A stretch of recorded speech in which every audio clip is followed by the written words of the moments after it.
The Grayson County Cougars are 3-0 for the second straight year, the first time that has happened since the 2009 to 2010 seasons where they started 6-0 each year. Last week, the Cougars claimed the tobacco stick for the second straight year with a 31-18 victory over Edmonson County. Tonight, they make the trip onto a military base, in fact, technically into the state of Tennessee, for a matchup against the Falcons of Fort Campbell, who enter this game with a record of 0-3. And a good evening and welcome here to Friar Stadium in Fort Campbell, Kentucky, Tennessee, however you want to look at it. But how it's called in Kentucky technically is because the post office for Fort Campbell is actually located in the state of Kentucky, so it technically is Kentucky if you're going by mailing address across the entire base here. But if you look geographically, where we are tonight, the portion of Fort Campbell is actually in the state of Tennessee. It's the first all-time matchup between these two teams. Grayson County 3-0, while Fort Campbell comes in at 0-3. We'll let you know a little bit more about each team, and we will talk with the Grayson County Cougars offensive coordinator, Brian Jones. All of that comes up and more here on the Locker Room Show, right here on K105. What's the FAFSA? I have no idea what FAFSA stands for.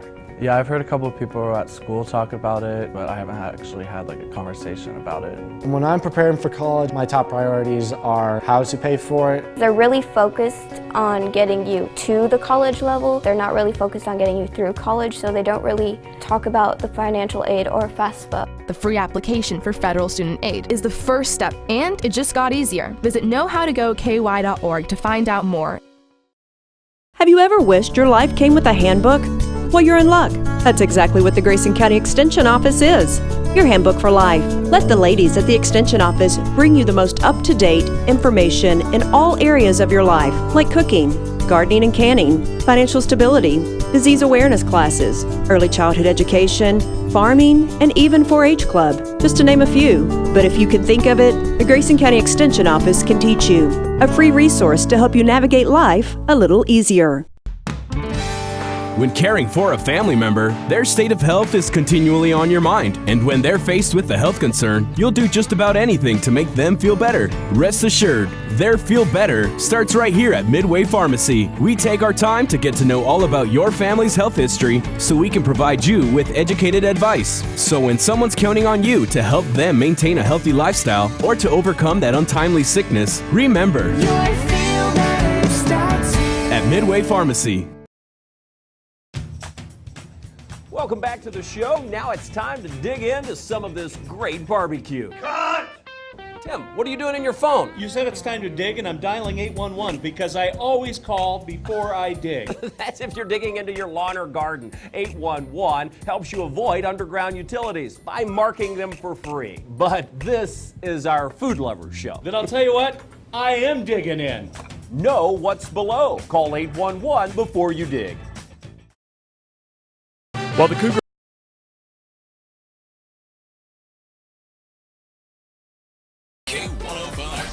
Welcome back here to Friar Stadium in Fort Campbell, Kentucky, as the Grayson County Cougars getting ready to take on the Falcons of Fort Campbell. And letting you know a little bit more about the Falcons, again entering this game with a record of 0-3. They're in Class 2A District 1. So our head coach is Josh Robbins. He's in his fourth season, 5-29 overall. His offensive coordinator is Kyle Sperling. Fort Campbell, again, has lost 8 games in a row and 17 of their last 18. But historically, this is one of the best programs across the entire state as they've won 6 state championships, including winning 3 in a row from 2007 to 2009. We'll have a little bit more about that team, including a player that you might necessarily recognize more than likely if you're into football kind of in this area. 1976, 1978, and 1979 were the other championships for Fort Campbell. The Falcons are dropping from 3A back to 2A to start this season. Their district is with Ballard Memorial, Caldwell County, Murray, and then, of course, the perennial state title contender, Mayfield. The quarterback for Fort Campbell is Matthew Middleton, as he has passed for 334 yards on 26 of 64 passing. He's thrown 3 touchdowns but has thrown 4 interceptions. Middleton has been a starting quarterback since his 8th grade season. Prior to last year, though, he transferred to Fort Campbell from a high school in New York State. Nathaniel Massey is the leading rusher on the year. He has 24 carries for 123 yards and 1 touchdown. Ethan Tomerlin has 17 carries for 116 yards and 2 rushing touchdowns, as Middleton has technically taken the 3rd most carries on the team. Octavius Mahogany and Connor Brinkmeyer have combined for 17 carries for 40 yards as well. Jordan Edwards leads the team with 10 catches for 142 yards and 2 touchdowns. He did not play last week against Todd County Central. I'd heard possibly, though, that he might be out here playing tonight. As in the absence of Edwards, Ethan Tomerlin caught all 5 passes last week for 46 yards. Former WKU star and Tennessee Titan Antonio Andrews was the quarterback for Fort Campbell from 2007 to 2009. As at WKU, after going here, he went to the Air Force Academy for a little bit, but then ended up transferring to WKU. He had the 2nd most all-purpose yards in a single season, trailing only NFL Hall of Famer Barry Sanders. Andrews also won 2009 Mr. Football. The scoring offense for Fort Campbell is averaging 18.3 points per game, and they've converted on 2 two-point conversion attempts. Defensively for Fort Campbell has been a struggle this year, as they're giving up 48.3 points per game, including 51 each of the last 2 weeks. Pass defense gives up about 83 yards a game. The rush defense gives up just under 150. The team has forced 3 turnovers on the year. The leading tackler is Ethan Tomberlin, as he has 27 total tackles. As the second leading tackler is Grayson Meyer, as he has 26 tackles. Praise Cueta and Octavius Mahogany have combined for 39 tackles for the 3rd and 4th spot in tackles. But when you look at this defense, the stat that really stands out to me is that the team has given up at least 43 points in 6 straight games dating back to last season. They've only given up less than 20 points once in the last 13 games. That game was a 27-12 win over Fort Knox. So something to keep in mind when looking at both of these teams. Johnny Panigua Solis is the team's kicker. He's a perfect 3 of 3 on extra point attempts this season. So again, Fort Campbell entering this game with the record of 0 wins and 3 losses. Josh Robbins is the head coach. So we're looking here at our scoreboard. It says we got about 21 minutes away until kickoff. So we will take a break and come back and let you know more about the Grayson County Cougars. This is Cougar football right here on K105. Living in your ideal home, or is it still a dream? Future Designs Building Materials can help you turn your dreams into reality with atrium windows that will make the sun look brighter, roofing material that will keep your home protected year-round, and decking material for that perfect barbecue setting. Now is the perfect time to get your home improvement project off the ground. Got questions? Future Designs Building Materials can help with all your lumber and home improvement questions. Visit Future Designs Building Materials on Quarry Road in Litchfield or fdbm.net. You wouldn't get caught out on the lake without your favorite bait. So why would you get caught digging without calling 811?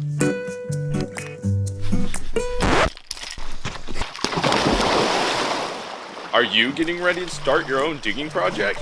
Be sure to call 811 and get your underground utilities located. It's the law and it's free. Here, try this. I am a nurse, a firefighter, a college student, a mother, and I am an American soldier. I will always be ready for every storm and disaster that threatens my community. I will always be there to protect my neighbors, my family, and my country. We are the Army National Guard. We are the Army National Guard. We are the Army National Guard. Visit nationalguard.com to learn more about part-time service. At Dan Powers GM Center in Litchfield, you'll find the area's largest selection of late model vehicles with hundreds of vehicles to choose from. And with a $500 trade assist on every qualified purchase, a broad network of lenders, low interest rates, Dan Powers GM Center in Litchfield is the best choice for your next vehicle purchase. And if you don't see what you're looking for, they will find it. Plus, the friendly professional service staff is always there to meet your needs. Dan Powers GM Center, 1517 Elizabethtown Road in Litchfield.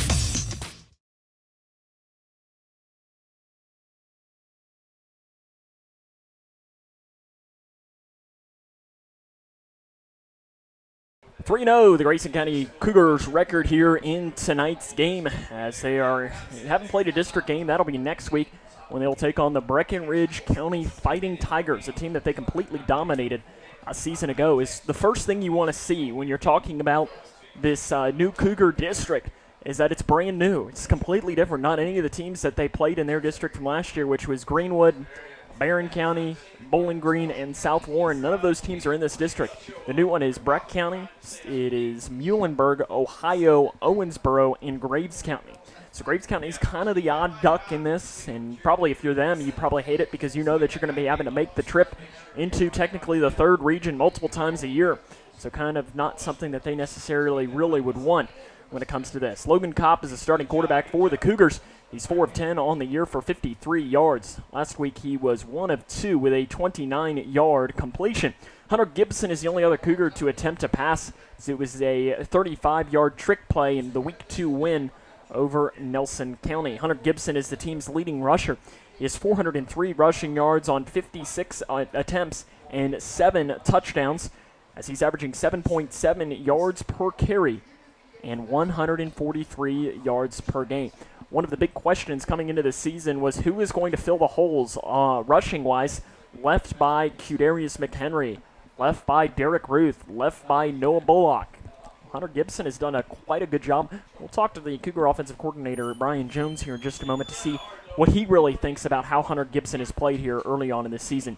Jacob Kerr and Ethan Stewart have combined for 33 carries for 180 yards and 2 touchdowns. Last week against Edmonson County, the Cougars rushed for 359 yards, as it was a dominant. Edmonson County just did not have an answer for them at all. As we're looking down on the field right now, Logan Kopp just threw a little bit of a fade route of sorts out into the right flat as warming up here into this game. Hunter Gibson also leads the team with 4 catches for 53 yards, as he caught 1 pass for 29 yards last week. Hunter Toms has the lone touchdown on the year. It was a 35-yard catch off of that Hunter Gibson pass that was the trick play in the win over Nelson County. Special teams is another thing that has been a real strength for the Cougars here early on, as they have opened up the second half with big kickoff returns in back-to-back weeks. Against Nelson, Kopp returned for 75 yards and a touchdown. Against Edmondson last week, Hunter Gibson returned one for 47 yards. As the Cougars are averaging 31 points per game, and the team is averaging 301 yards as a team so far, with 272 of the 301 coming on the ground. Rushing defense for the Cougars has been really good to start the year, allowing only 69.3 yards per game, as they gave up only 48 against Edmonson County last week. The pass defense averaging only 43, but that stat's kind of misleading. They've had only one team that's passed at all, and that was Edmonson County last week, who had 107 yards. Teams only allowing 8 points per game. They allowed a season-high 18 last week to Edmonson County. Zach Bradshaw and Cooper Terry are your 2 leading tacklers, and they're both game-time decisions tonight, so we're not really sure what they might be. Will they play a lot? Will they play a little? And I think part of it will be how the game goes. I think that's going to have a big impact. If the Cougars find themselves down early or struggling on defense, you might see them come into this game and play, but I think Coach Smart would like to give them each an extra week, if at all possible, especially that this game, if we're being honest, Coach Smart probably wouldn't say this, but it doesn't mean anything. It means for your record, but it doesn't mean anything district-wise. So district is big, and that starts next week against Breck County. So if I'm assuming that if Coach Smart could choose between these 2 opponents, he is going to be taking the game next week against Breck County 100 times out of 100. Hunter Pendergast, Ryan Mode, and Ryan Coates lead the team in the tackle for loss category. Pendergast is first in that. He has 5, with others having 4.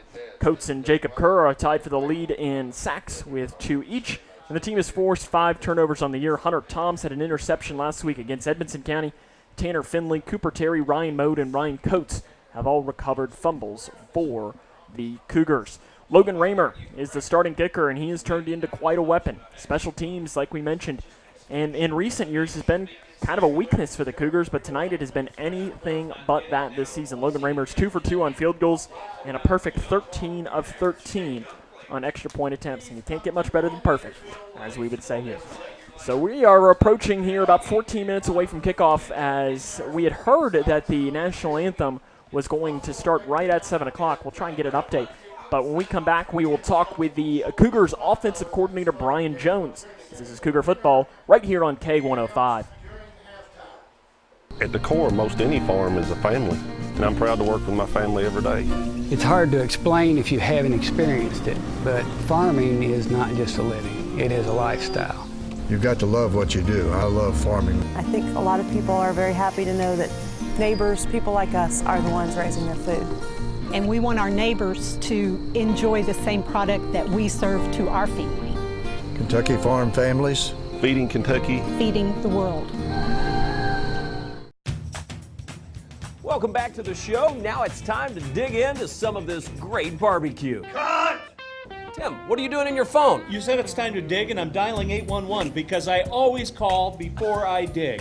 That's if you're digging into your lawn or garden. 811 helps you avoid underground utilities by marking them for free. But this is our food lovers show. Then I'll tell you what, I am digging in. Know what's below. Call 811 before you dig. What's the FAFSA? I have no idea what FAFSA stands for. Yeah, I've heard a couple of people at school talk about it, but I haven't actually had like a conversation about it. When I'm preparing for college, my top priorities are how to pay for it. They're really focused on getting you to the college level. They're not really focused on getting you through college, so they don't really talk about the financial aid or FAFSA. The free application for federal student aid is the first step, and it just got easier. Visit knowhowtogoky.org to find out more. Have you ever wished your life came with a handbook? Well, you're in luck. That's exactly what the Grayson County Extension Office is.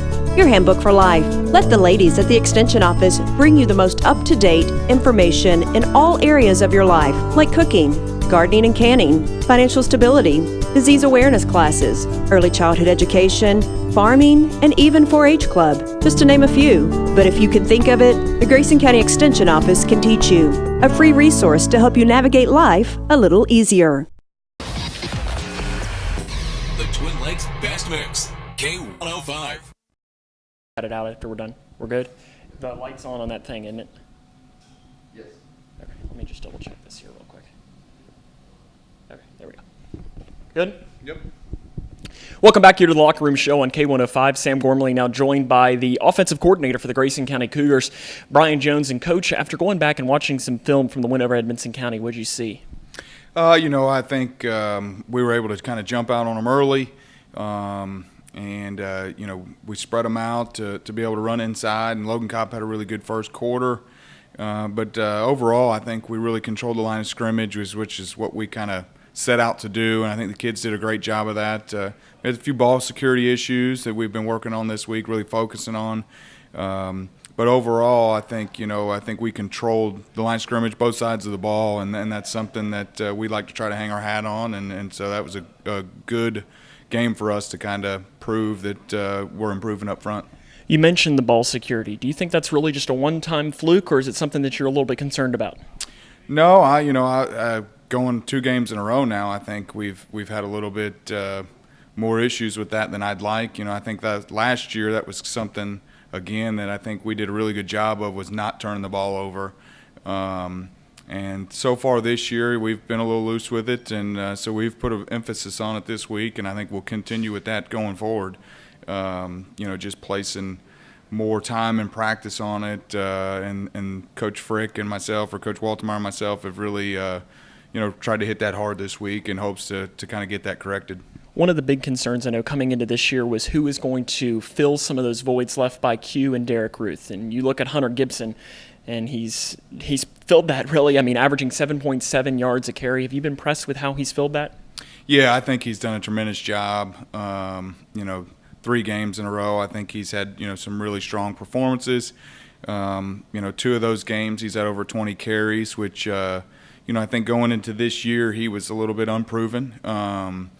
We always thought he had a tremendous amount of talent, but he's just for the first 3 years he's battled some nicks and bumps and things that have kind of not allowed him to really show what he's capable of. And so far this year, He's done a good job taking care of himself. He had a tremendous offseason, put on some weight, put on some muscle mass, and he's really been able to handle the workload. And I think Jacob Kerr and Ethan Stewart and Logan Kopp have been a great complement. I think it's really a good group back there that at any given time, some of those guys can break a pretty good chunk off for us. And, so far, early part of the season, it has been more Hunter than any of the others, but the whole group as a whole is pretty tremendous. Special teams coming into this year. I know last year you had some special teams issues, but this year, you've had Logan Raymer making a couple of good kicks. You've had a couple of good kickoff returns. You had a block punt last week. How has that improved from last year to this year? Oh, it's night and day. I think Logan has had a really good offseason. His range has probably almost doubled. His accuracy is far better. And, as far as the kickoff return and the punt, I think it's just something that we really kind of hit on every day. Again, I think as coaches we've put a little bit more on it because we weren't sure going into the season, what we would be like offense and defensively, and felt like special teams is kind of an area sometimes you can really change momentum, change the outcome of a game. And so we put a lot into that, and so it has come out, the first part of the season to be extremely beneficial for us, having the return, the block punt, the field goals, all that is really, I think, could pay off big for us as we get into the tougher part of our season. When looking at this Fort Campbell game, the first thing that stood out, at least when I originally looked at the schedule, was the trip. As you have about an hour, 45 minutes, 2 hours, somewhere in that range. You had the trip last year to Graves County, which was a longer trip. Does that kind of give you all a little bit of an advantage that you're used to it in some instances? Yeah, a little bit, because a lot of these guys went on that trip, and so they know, what the long bus ride is about. The big difference is we were playing Graves in the in the playoffs, and so you're talking about nice, cool football weather, and here we are playing Fort Campbell in the beginning of the season, and it's 95 degrees outside. So it's quite a bit different bus trip. But we're taking a small roster to this game in hopes of trying to get everybody plenty of room on the bus, and so they can spread out and maybe take a little nap and try to get down there a little early so we can get off the bus and get moving and those kind of things and really be ready to roll when game time hits. So I think it does give us a little advantage, but it's still quite a bit different from that Graves County trip because it was nice and cool going down there, and you crack the windows and everybody feels great. These buses don't have air conditioning, so it's going to be a hot ride. When looking at Fort Campbell defensively, they've given up 43 points in 6 straight games dating back to last season. What do you need to do tonight to get to that 43-point mark? I think we got to have early success more than anything. I think that's kind of our team's, something we need every game is to jump out and have some success early. Last week against Edmonson County, we had 3 plays, 3 first downs, and then we fumble. And I think just having those 3 plays of where we broke off big chunks, let our kids know it's as long as we settle down, it'll be okay. And we need something along those lines again. Come out and have some big plays, some early success offensively. And with them having some struggles, I think they're one of those teams that if you're not careful can hurt you. They got some athletes, but I think also on the flip side of that, if we're able to jump out on them early, maybe jump up a couple of touchdowns. Those teams that are struggling like that sometimes shut it down. And so we're hopeful, that we can have that early success, have our kids to build some confidence, and maybe, have the opportunity before halftime to kind of put the nail in the coffin. Coach, good luck. Thanks. Well, more here on the Locker Room Show coming up. Welcome back to the show. Now it's time to dig into some of this great barbecue. Cut! Tim, what are you doing in your phone? You said it's time to dig, and I'm dialing 811 because I always call before I dig. That's if you're digging into your lawn or garden. 811 helps you avoid underground utilities by marking them for free. But this is our food lovers show. Then I'll tell you what, I am digging in.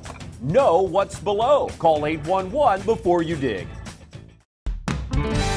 When caring for a family member, their state of health is continually on your mind. And when they're faced with a health concern, you'll do just about anything to make them feel better. Rest assured, their feel better starts right here at Midway Pharmacy. We take our time to get to know all about your family's health history so we can provide you with educated advice. So when someone's counting on you to help them maintain a healthy lifestyle or to overcome that untimely sickness, remember, at Midway Pharmacy. Living in your ideal home, or is it still a dream?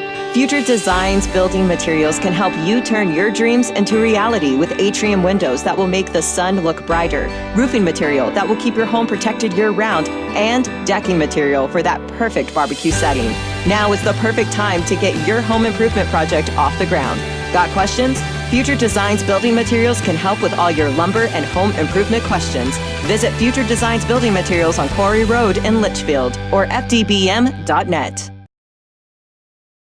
What's the FAFSA? I have no idea what FAFSA stands for.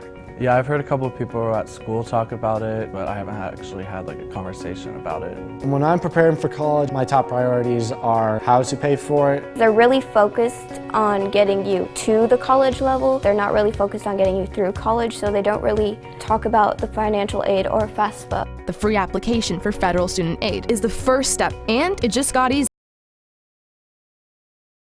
Off the field, which they just did. So there they go, getting ready to go as we're getting ready for football here too. Grayson County, Fort Campbell, right here on K105 is coming up next, as this is Cougar football right here on K105. Living in your ideal home, or is it still a dream? Future Designs Building Materials can help you turn your dreams into reality with atrium windows that will make the sun look brighter, roofing material that will keep your home protected year-round, and decking material for that perfect barbecue setting. Now is the perfect time to get your home improvement project off the ground. Got questions? Future Designs Building Materials can help with all your lumber and home improvement questions. Visit Future Designs Building Materials on Quarry Road in Litchfield or fdbm.net. Take it from me, quitting tobacco isn't easy. It can take several attempts before you can finally quit for good. So if at first you don't succeed, quit. Quit again. And remember, even though quitting is hard, you don't have to do it alone. Quit Now Kentucky is with you every step of the way. For free help quitting tobacco, text QUIT KY to 797979 or go to quitnowkentucky.org. Living in your ideal home, or is it still a dream? Future Designs Building Materials can help you turn your dreams into reality with atrium windows that will make the sun look brighter, roofing material that will keep your home protected year-round, and decking material for that perfect barbecue setting. Now is the perfect time to get your home improvement project off the ground. Got questions? Future Designs Building Materials can help with all your lumber and home improvement questions. Visit Future Designs Building Materials on Quarry Road in Litchfield or fdbm.net. Have you ever wished your life came with a handbook? Well, you're in luck. That's exactly what the Grayson County Extension Office is. Your handbook for life. Let the ladies at the Extension Office bring you the most up-to-date information in all areas of your life, like cooking, gardening and canning, financial stability, disease awareness classes, early childhood education, farming, and even 4-H club, just to name a few. But if you can think of it, the Grayson County Extension Office can teach you.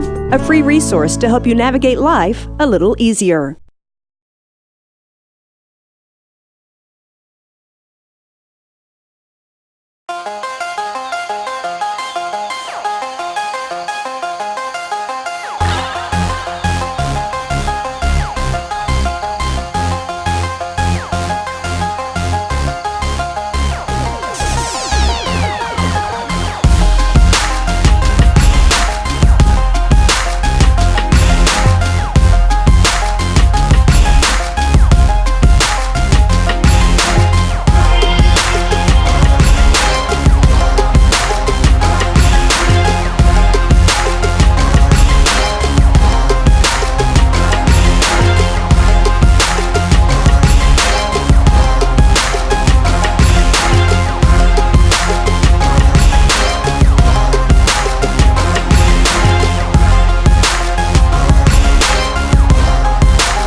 It's time for football here in Fort Campbell as the Grayson County Cougars and the Falcons of Fort Campbell are getting ready to get underway here in tonight's game as the coin toss is getting ready to happen right now.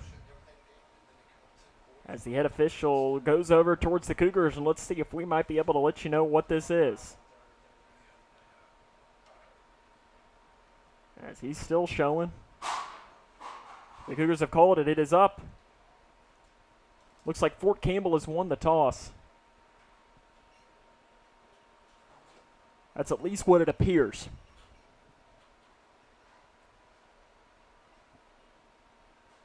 Fort Campbell has won the toss. And they will defer. So the Cougars will get the ball here to start tonight's game. So Fort Campbell wins the toss and will defer to the second half. So the Cougars will start the game with the ball, which I'm not sure that they've done it all this year, as they haven't the past 2 weeks. And I'm trying to remember against Hancock County. I think Hancock County started with the ball first in that game as well. So I think the Cougars will start this game with the ball first here for the first time this season. Sam Gormley, though, here with you tonight. We appreciate you joining us here today, as you might be listening with us on K105 or joining us via our K105 digital productions broadcast. So you can watch our broadcast on YouTube. You can watch it on K105's Facebook, the K105 Sports Periscope, Litchfield's Country Station 1039, the Moose's Facebook. We've got all kinds of different ways for you to watch, but if you have it on YouTube and you have a smart TV, you can stream it from that way. So you can do that as Fort Campbell makes their way onto the field. And we are getting ready to get underway, as again, Fort Campbell has won the toss and deferred to the second half. As we appreciate you, though, tuning in, as this is WKHG Litchfield, K105. So the Cougars will receive this one. They will be on towards their right side.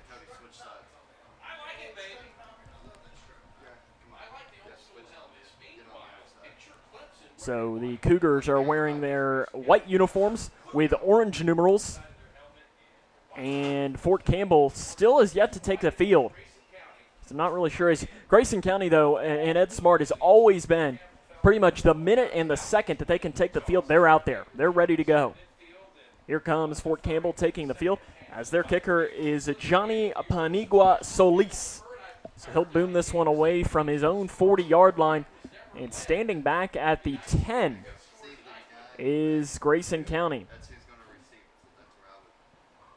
So, and the Cougars have all but two players are standing in between the 50 and the 40. And then they have two players standing at the 10. So I'm not sure if Solis has been an onside kick specialist here at some points this season, as it almost looks like they are going to go to onside kick this, as the Cougars have two players way back. So here we come, as it is time for football here in Fort Campbell, as it is technically, location-wise, we are in Tennessee. Mailing address-wise, we're in Kentucky, so you can really take your poison. And they're going to boom this one away, and it's a high end-over-end kick that's going to be caught at about the 8-yard line, breaking it now up the middle across the 20 in Newtown towards the near side, and being tripped up at about the 25-yard line, and that is about where Grayson County will start this ball, as it was Hunter Gibson there on the run.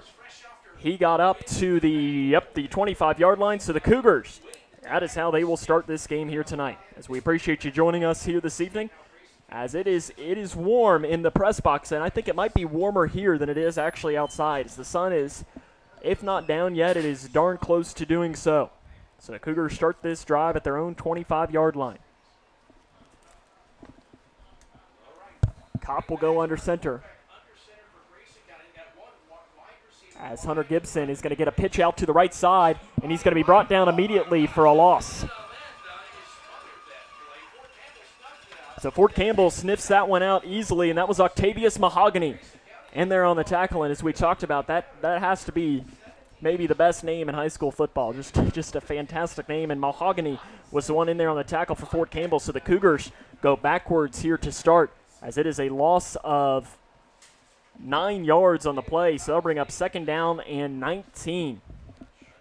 So Fort Campbell defensively has struggled at times this season, especially giving up points. Two wide receivers out to each side. Kopp is in the shotgun formation. He's going to take this one across the right side, does Kopp. And he's going to get a couple of yards on that, but it's going to still be third down and long, as Kopp brings that one to the 19-yard line. So third down and about 15 coming up here for Grayson County, as they are placing this more towards the 20. So it's a pickup of 4 yards. Third down and 15. So this seems to be a passing down for Grayson County. I don't know that they'll necessarily want to concede this already. So 2 wide receivers out on each side. Shotgun formation for Kopp. He drops back to pass. It's a 3-step drop. Steps up in the pocket. He's going to scramble, and he is going to be brought down. No, he's still on his feet. And finally, he does get brought down on the play there by Fort Campbell. As in there on the tackle was number 57, who I don't have on my roster. So 57 was the one in there for Fort Campbell. So the Cougars' first drive was not what they were looking for. A loss of 10 yards there. And that'll bring up 4th down and 25 here for the Cougars. Standing in his own end zone to punt this one away for Grayson County. As it's not a bad punt. And it's going to take a bounce, and it's going to take a massive Cougar bounce across the 50. And it's finally going to be down at about the 43, 44-yard line. So the Cougar punter gives a nice job there to give some space on that. And it took a massive bounce at the Grayson County 40 and bounced about 15 more yards. So they will place this at the 44-yard line. So that's where Fort Campbell will start here. Their first possession of this game. 9 minutes and 53 seconds to play here in the first quarter. As no scores in our game. So here come the Falcons as it's Matthew Middleton is the starting quarterback on the year. He's passed for 334 yards, 3 touchdowns, but has thrown 4 interceptions. He goes shotgun formation and spreads it out, 2 wide receivers out on each side. Kopp pitches it here to a man in motion, does Middleton. It's across the near side, across the 50, across the 45, and going down out of bounds at about the 41-yard line. As that was Jordan Edwards there on the jet sweep, and it's a big pickup for a first down for Fort Campbell. And I think they ended up giving him great field position on that. As they said, that was a pickup of a lot more. I thought he ran out more towards the 41 or the 40, but they place him down to the 38. So here comes Fort Campbell bringing up first down and 10. Fort Campbell is coached by Josh Robbins in his 4th season. He's 5-29 overall. 2 wide receivers out to the left, 1 here to the near side. Fort Campbell working from left to right on your radio dial. As it's going to be a handoff across the left side. And he's going to run around the corner, maybe pick up about 2 yards, was Ethan Tomerlin on the carry there for the Falcons of Fort Campbell. And let's see where they'll end up placing that to the 36. So it'll bring up 2nd down and 8 for Fort Campbell.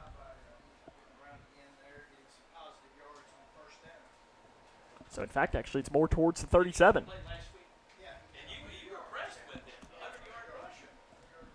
So 9.5 now to play here in our opening quarter. No score. Fort Campbell, though, is marching with the ball here on their opening drive. 2 wide receivers out on each side. Man in motion goes Tomerlin from his right side to his left side. Dropping back to pass, firing over to the right side and incomplete. As they're looking for a flag on that, as Nathaniel Massey was the intended wide receiver. I think it was good defense there by the Cougar linebacker. So 3rd down and 8 coming up here for Fort Campbell. Can the Cougar defense come up with a stop here? This is maybe where you think it's they do call a penalty here. As I missed a flag even come out, but they call holding on the Cougars.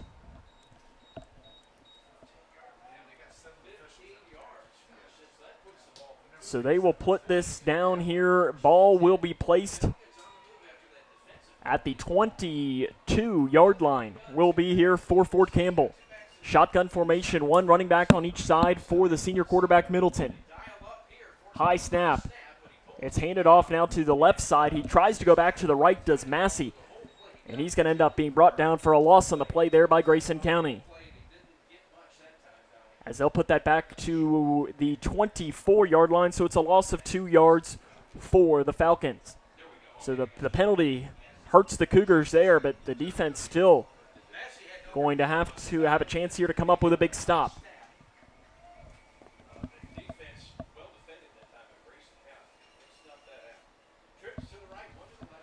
Trips out here to the near side, 1 wide receiver out to the far. Shotgun formation again for Middleton. He has a running back to his left. It is Tomerlin. He's dropping back to pass, 2-step drop, firing to the end zone. It is caught, and it is a touchdown right up the middle. Fort Campbell touchdown. Jordan Edwards, a 24-yard touchdown, and the Falcons have taken a 6-0 lead.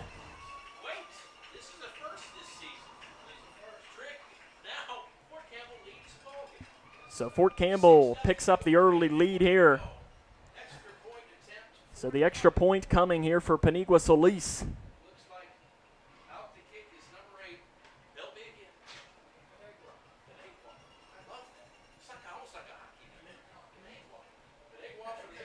So here it comes, the extra point attempt. So Middleton finds Edwards.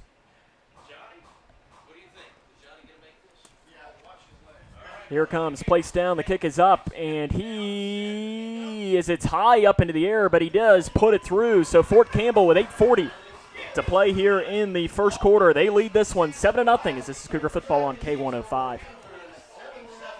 Living in your ideal home, or is it still a dream?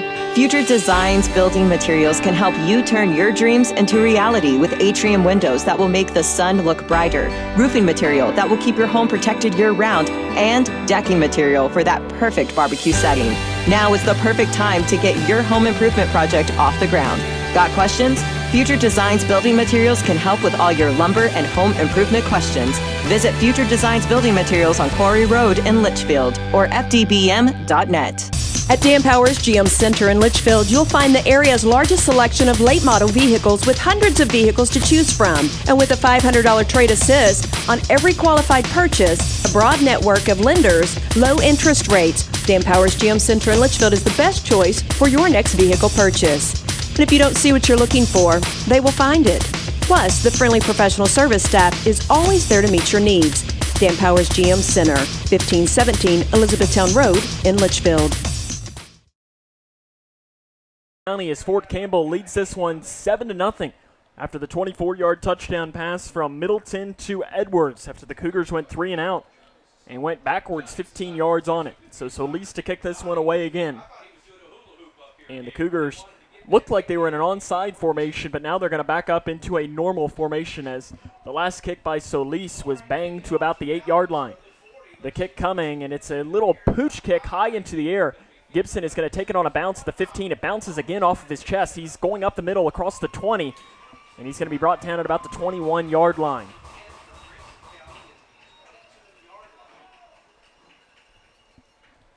So 8:35 now to play here in the first quarter. Fort Campbell leading this one 7-0 as it's placed here at the 21-yard line of Grayson County. So the Fort Campbell faithful is into it here, as you might be able to hear the banging on something. Somebody is banging on something. I'm not really sure what it might be, but they are doing something. So here it comes. Under center goes Kopp. It's the I formation. One wide receiver out on each side. It's going to be a handoff to the fullback up the middle. And Jacob Kerr is the one who carries that one. He will get across the 25 and across the 26. So a 5-yard pickup there for Jacob Kerr on the run there by Grayson County. In fact, he gets up more towards the 27. So a 6-yard pickup, 2nd down and 4 coming up here for the Cougars. So Jacob Kerr, the power back for Grayson County, comes in and a big-time start there, and that's exactly what Grayson County needs. The momentum is completely in blue right now. They need to get this back onto their side. I formation, 2 wide receivers out high to the right side. Under center again goes Kopp. He's going to hand it off again to Kerr. Actually, he's going to keep it and pitch it out to the right side to Hunter Gibson. He's going to try and get around the corner, and he's going to be blown up right at about the line of scrimmage.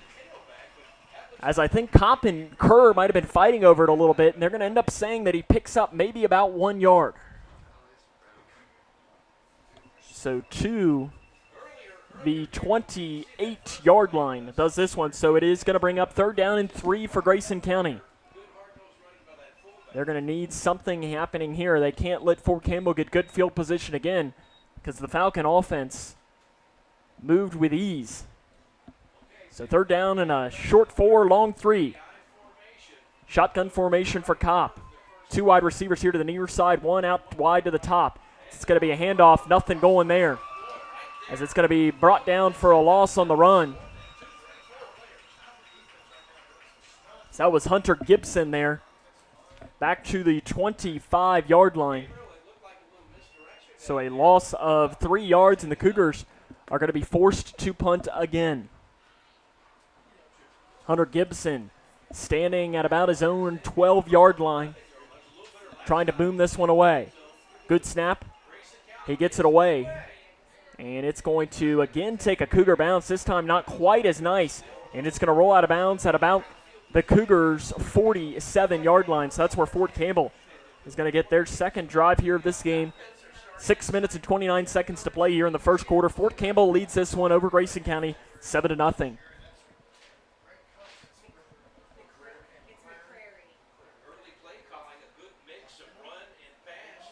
So to the 47 of Grayson County is where this one will start. See if we can't get some scoring updates here to bring you.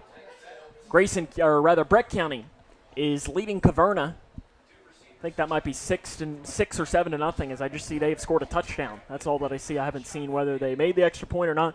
6 or 7-0 over Caverna, though. That's the Cougars' next opponent. Shotgun formation here for Fort Campbell. It's going to be faking the handoff. Middleton's going to try and get away from a Cougar. He'll throw it away at the last second. And a nice job there by Middleton as he threw off that to, the pass was intended to Tomerlin. And he got away from a Cougar defender. And when watching a little bit of film on Middleton, that's something that I saw a little bit, is that he was a guy who sometimes kept the ball too long. And the Cougars have to take advantage of that. They can't let him scramble and be able to throw that away here in this game. So to bring up 2nd down and 10 here for the Fort Campbell Falcons as they lead this one 7-0. 6 minutes and 23 seconds to play here in the first quarter. Middleton lines up in the shotgun formation. He's going to hand this off to Tomerlin, who gets away from one, and he's not going to get away from two as Jacob Kerr was in there for a tackle, and it's going to be a loss on the play there. Ryan Coates was the other one in there, so it'll bring up 3rd down and 12. So back to the 50-yard line. So a big stop there from Grayson County, and that'll bring up 3rd down and long. Last time we almost got to 3rd down and long. Fort Campbell ended up getting a holding call against the Cougars that gave them an automatic 1st down. 2 wide receivers out on each side for Middleton. Probably an obvious passing down for the senior quarterback for the Falcons, as it is a shotgun formation. Tomerlin is to his right. Dropping back to pass, it's a 2-step drop, firing over the middle, and it is way over his head. Incomplete, intended for Connor Brinkmeyer. So the Cougars will force a punt here. 4th down and 13 coming up from the 50-yard line. So the Cougars sending 2 return men back.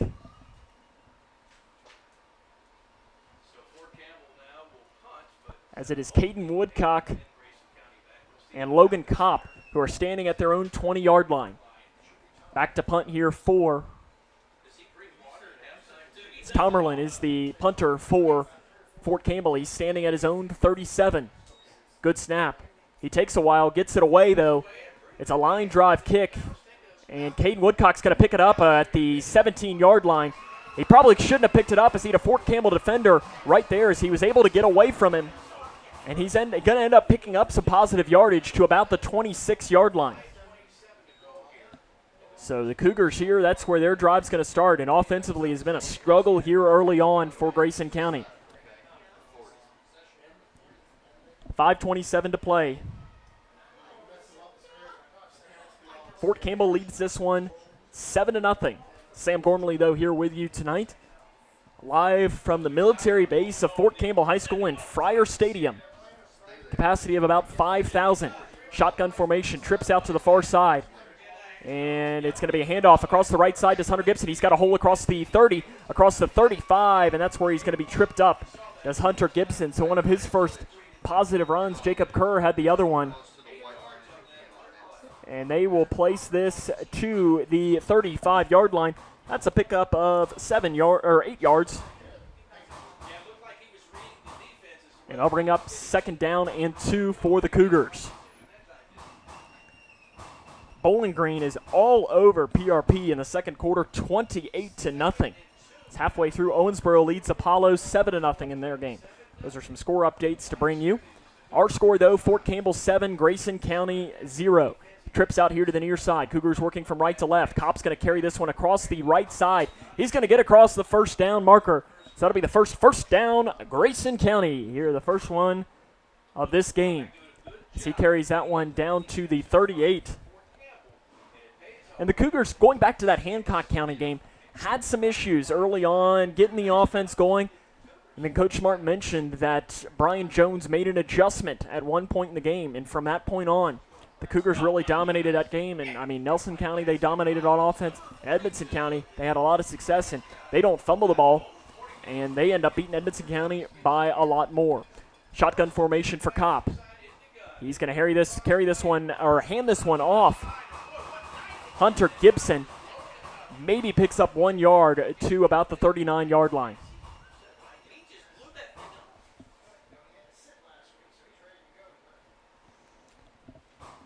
So seeing if I can't bring you some other scores.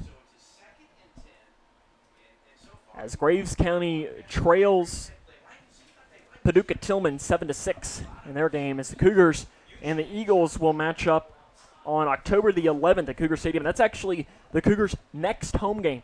We have to go almost a month before that'll happen next. Shotgun formation again for Kopp. He's dropping back to pass. He steps away from one man. He's going to run this one, and he's going to be brought down maybe near the line of scrimmage. And it might even be a loss of 1, as Kopp had a man in his face immediately. And after last week dominating in the trenches, it has been anything but that here today against Fort Campbell. The Falcons having a lot of success here, 7-0.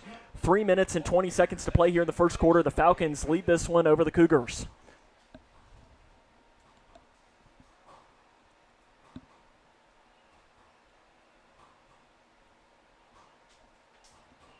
So here comes Grayson County.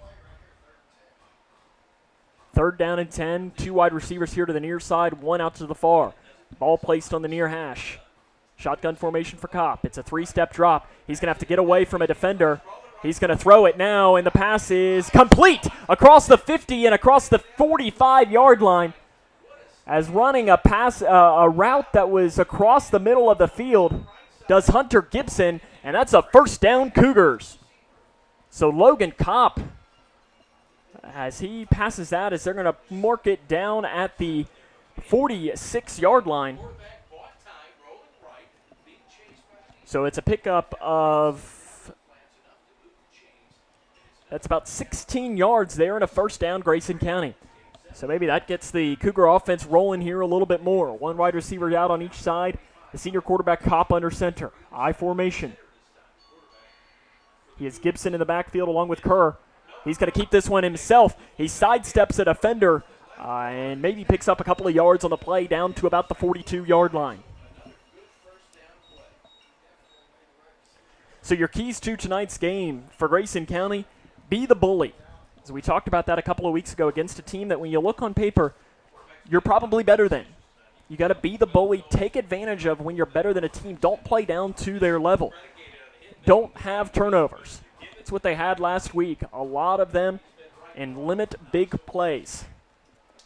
You got to limit big plays because that was something that you saw against Edmonson County. One of their touchdowns last week was about a 46-yard touchdown run there. 2 wide receivers out high to the right side. Kopp drops back to pass. He's going to roll out to his right, looking. He's going to be brought down in the backfield for a loss. As they will bring this back here to the 47-yard line. It's a loss of 5 yards. That'll bring up 3rd down and 11 coming up here for the Cougars. As a timeout is on the field. As I'm not sure if that was taken by the Cougars or who it might have been. It was taken by Grayson County. 7-0 is our score with 1 minute and 32 seconds to play here in the first quarter. Of course, Grayson County is coached by the head coach, Ed Smart. As in his career, he is in his 16th season. He is 80-90 overall, and this is his first matchup with the Falcons of Fort Campbell. So that's Ed Smart here, as it was a tough one there, as Ed Smart there in his 16th season. 1 minute and 32 seconds to play, though, here in this first quarter.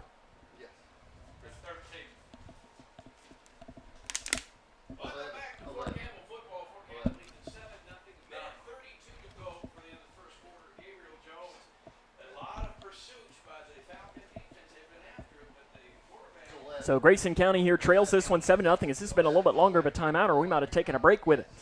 Let's see if I can see any scores. McLean County leads Muhlenberg County 12-0. That score is in the first quarter.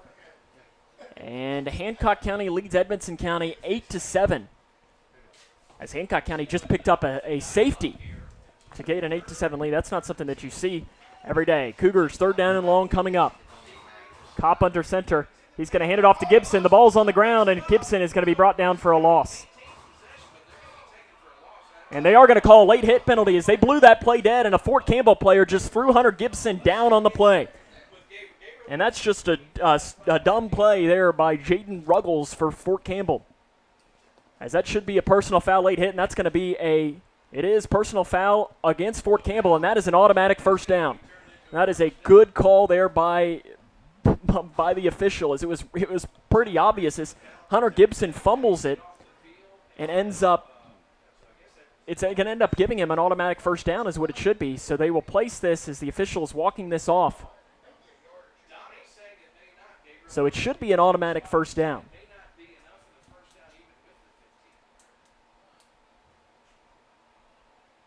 So just a mental mistake there by Fort Campbell on that. I guess it's not an automatic first down. So it'll be 3rd down and 1, and about 1 coming up here for Grayson County. Ball placed at the 35. Wishbone formation as it's a handoff across the right side. Hunter Gibson, he picks up the first down across the 30, across the 25, and he's going to be brought down at about the 20-yard line. Hunter Gibson picks up the first down, and the Cougars take advantage of mistakes. As in some instances, that can fit into their key in the game is be the bully. When they make a mistake, take advantage of it and bully them down here in this game. So that'll be down to the 20-yard line, a first down pickup of 15 yards for Hunter Gibson. So they move into the red zone here for the first time tonight. 1:10 to play here in the first quarter, 7-0. Fort Campbell leads this one over Grayson County. Sam Gormley here with you from Friar Stadium in Fort Campbell, Kentucky. Kopp under center. He has 3 running backs in the backfield. Handoff across the left side is Ethan Stewart, and he's going to be no pickup. And again, Fort Campbell slams a Grayson County player down after he was already down. That time it was Connor Brinkmeyer, and that very well could have been another penalty flag there on the Falcons. They don't call it that time. So it'll be no gain. That'll bring up 2nd down and 10. Owensboro now leads Apollo 14-0. Under center goes Kopp. He has a wide receiver out here to the near side. It is Talon Smart. And it's going to be a handoff to Gibson. He goes to his left side. He had no one there, so he went across the right side. And he's going to end up picking up about 3 or 4 yards. Down to the 17-yard line is where they will place this here, or more towards maybe the 16. So 3rd down and 7 coming up here for the Cougars. And that is the end of the first quarter. Grayson County trails this one 7-0, but they'll have a 3rd down play coming up in the red zone. This is Cougar football right here on K105. Living in your ideal home, or is it still a dream? Future Designs Building Materials can help you turn your dreams into reality with atrium windows that will make the sun look brighter, roofing material that will keep your home protected year-round, and decking material for that perfect barbecue setting. Now is the perfect time to get your home improvement project off the ground. Got questions? Future Designs Building Materials can help with all your lumber and home improvement questions. Visit Future Designs Building Materials on Quarry Road in Litchfield or fdbm.net. At Dan Powers GM Center in Litchfield, you'll find the area's largest selection of late model vehicles with hundreds of vehicles to choose from. And with a $500 trade assist on every qualified purchase, a broad network of lenders, low interest rates, Dan Powers GM Center in Litchfield is the best choice for your next vehicle purchase. And if you don't see what you're looking for, they will find it. Plus, the friendly professional service staff is always there to meet your needs. Dan Powers GM Center, 1517 Elizabethtown Road in Litchfield. Have you ever wished your life came with a handbook? Well, you're in luck. That's exactly. Probably closer to the 7-yard mark. As the Cougars need a big play here, they trail this one 7-0. The ball is placed here in the red zone.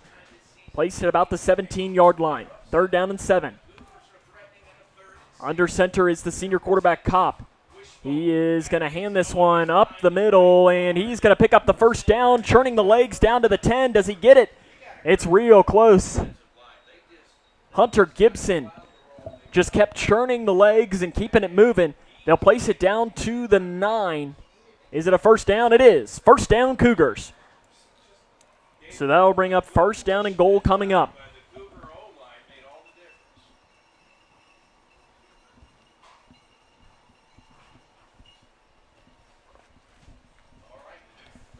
So 11:40 to play here in the first half. Cougars looking to tie it up. And it is going to be a handoff across the left side as I missed the ball there at first. As who was the one there on the carry? As that might have been Ethan Stewart. So it's a pickup of maybe 1 or 2 on the carry. So they're going to say the 8. So it's a pickup of 1. Second down and goal coming up here for Grayson County. They trail this one 7-0. 11 minutes to play here in the first half.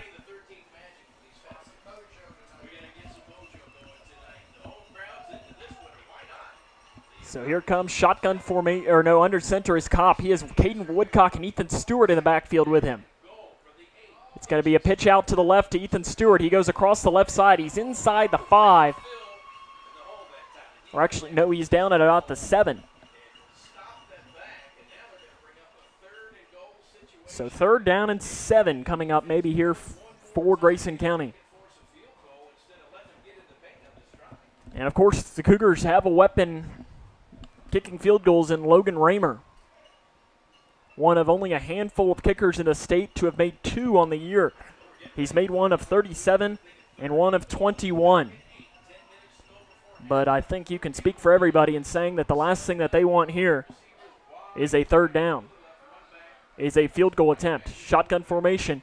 Kopp's going to carry this one across the right side. He's across the 5, going towards the end zone. He's in. Touchdown, Cougars. Logan Kopp keeps it and takes it in from about 7 yards out. And Grayson County is down only by 1 point pending a PAT here. So Logan Kopp carried that one and dove towards the end zone and went diving in. So an extra point attempt here coming.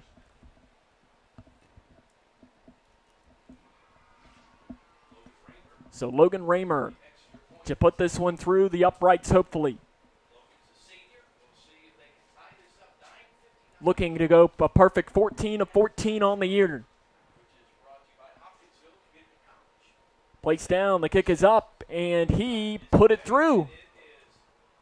So 7-7 is our score here. The Cougars tied up with just about 10 minutes to play in the first half as this is Cougar football on K105. When caring for a family member, their state of health is continually on your mind. And when they're faced with a health concern, you'll do just about anything to make them feel better. Rest assured, their feel better starts right here at Midway Pharmacy. We take our time to get to know all about your family's health history so we can provide you with educated advice. So when someone's counting on you to help them maintain a healthy lifestyle or to overcome that untimely sickness, remember, at Midway Pharmacy. At the core of most any farm is a family, and I'm proud to work with my family every day. It's hard to explain if you haven't experienced it, but farming is not just a living, it is a lifestyle. You've got to love what you do. I love farming. I think a lot of people are very happy to know that neighbors, people like us, are the ones raising their food. And we want our neighbors to enjoy the same product that we serve to our family. Kentucky Farm Families. Feeding Kentucky. Feeding the world. And Logan Raymer, actually the Cougars are going to come down with this.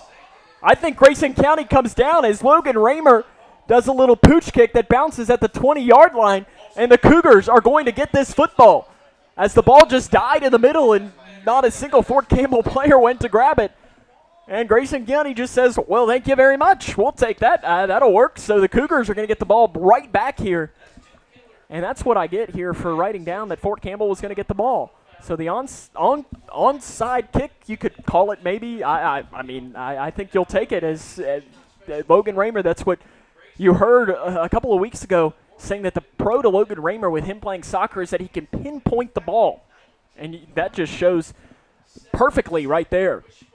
So 9:59 here to play. Wishbone formation again for the Cougars. They have this ball at their own 20-yard line, and we have a penalty flag, and it's going to be a false start on the Cougars.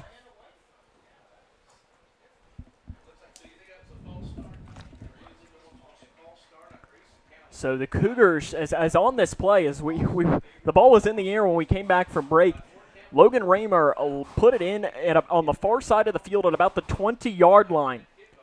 And the Fort Campbell team just stood around and watched it. As they'll take that one, though, every time. So here it comes. A handoff up the middle and churning the legs across the 20 to get back to the original line of scrimmage. And down to about the 19-yard line. So a pickup of about 5 or 6 yards on the play there for Grayson County. Now to bring up second down and 10, second down and 9. It's kind of a long 10, short 9. As our score all knotted up here at 7 with 9.5 minutes to play here in the first half. And we have a timeout blown on the field, and it is taken by Grayson County. We'll keep it here, though, and see if we can't bring you some scores here from across the region. As let's see what we can't bring you. Hancock County has taken a 15-7 lead at the end of the first quarter. South Spencer leads Owensboro Catholic 7-6. That's just approaching the end of the first quarter of that game there. Greenwood leads Warren East 6-0, 8.5 to play in the first half of that game. Hart County leads Butler County 13-6. That game is at the end of the first quarter. Davis County leads Ohio County 14-0. That game is in the second quarter there. Glasgow leads Allen County Scottsville 15-0 at the end of the first quarter. And Logan County leads Russellville 14-7. That game is in the second quarter. Trigg County leads Ballard Memorial 27-0. As those are some scores there from around the region. Our score, though, Grayson County and Fort Campbell all knotted up at 7. Second down and 10 coming up here for the Cougars. Under center is the senior quarterback, Logan Kopp. He's going to hand it off to Hunter Gibson, and Gibson just keeps on rolling down to about the 14-yard line. So it's a pickup of about 5 yards on the run. Third down and 5 coming up here for the Cougars. As 20-0 now, Owensboro on top of Apollo, as the Cougars will make the trip to Rash Stadium coming up on October the 25th. And let's keep our fingers crossed that it won't be 150 million degrees when that game happens there in October, because we're sweating like crazy up here tonight. Third down and 5. Under center. It's going to be handoff across the left side. Nowhere to go. So Hunter Gibson was the one. And he's going to be brought down actually for a loss, and they're going to run Logan Raymer out. So Logan Raymer will be in here to kick. So this will be about a 31, 32-yard field goal coming up. So about 32-yard field goal probably here from the senior kicker, Logan Raymer. Placed down, the kick is up, and it's a line drive. It looks long enough. He put it through. A 32-yard field goal from Logan Raymer, and Grayson County has taken a 10-7 lead here. So third field goal of the season by Logan Raymer. And the Cougars have their first lead of this game here with 8 minutes and 6 seconds to play in the first half. So Raymer has been a weapon all year long, something that the Cougars, I think I was talking with our illustrious sports writer, Don Brown, and I think he had said that he can only remember one time that the Cougars have been able to truly rely on a kicker. As they've had their teams sometimes where they have a kicker, you know, someone who can get the ball in the PAT, but never somebody that can consistently hit about 32-yard field goals. Of course, the Cougars going right back out there to attempt to kick this one away right away. So 10-7 is the score here for Grayson County. So 8:06 again to play here in this second quarter.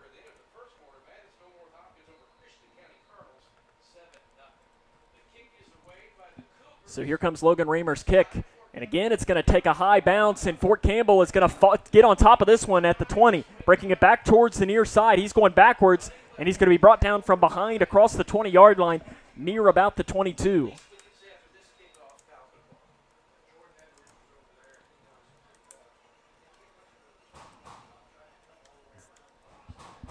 So Grayson County leads this one 10-7. Fort Campbell, though, now with the ball.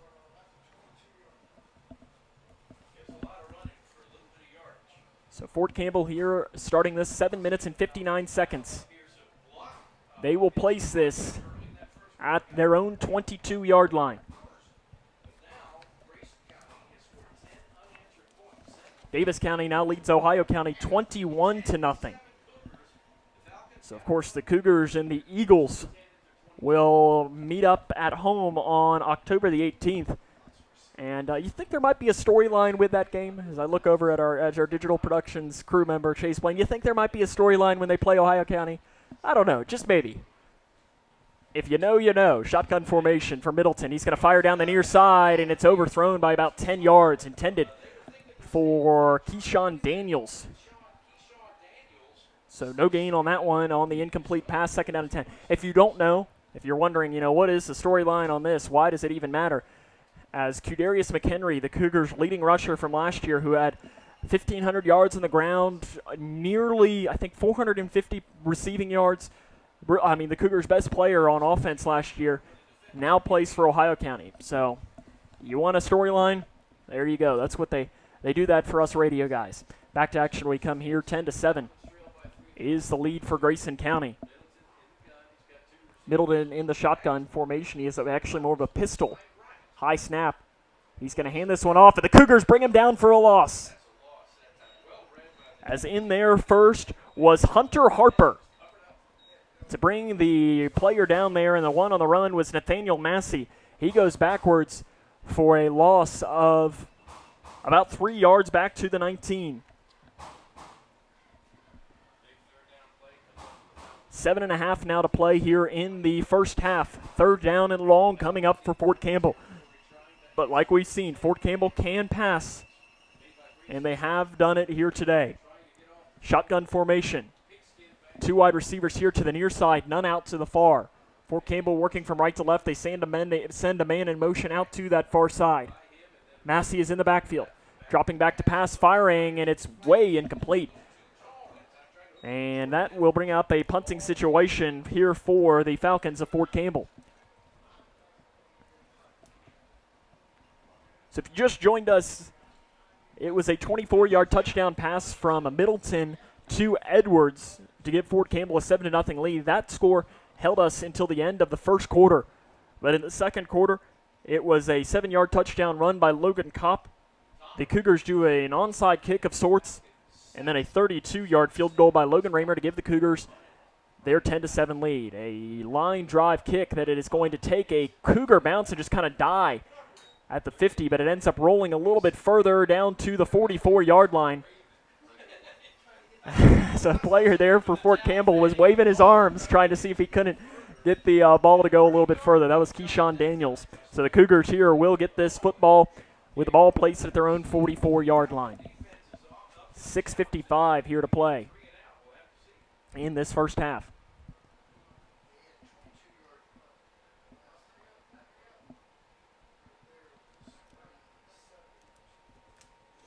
Glasgow now leads Allen County Scottsville 29-0, 10-10 to play in the second quarter. South Warren all over Warren Central 37-0. That game is just at the start of the second quarter. That's Caden Woodcock across the left side, across the 50, across the 45, still on his feet across the 40. First down for Grayson County. I do believe that was Caden Woodcock in there on the carry.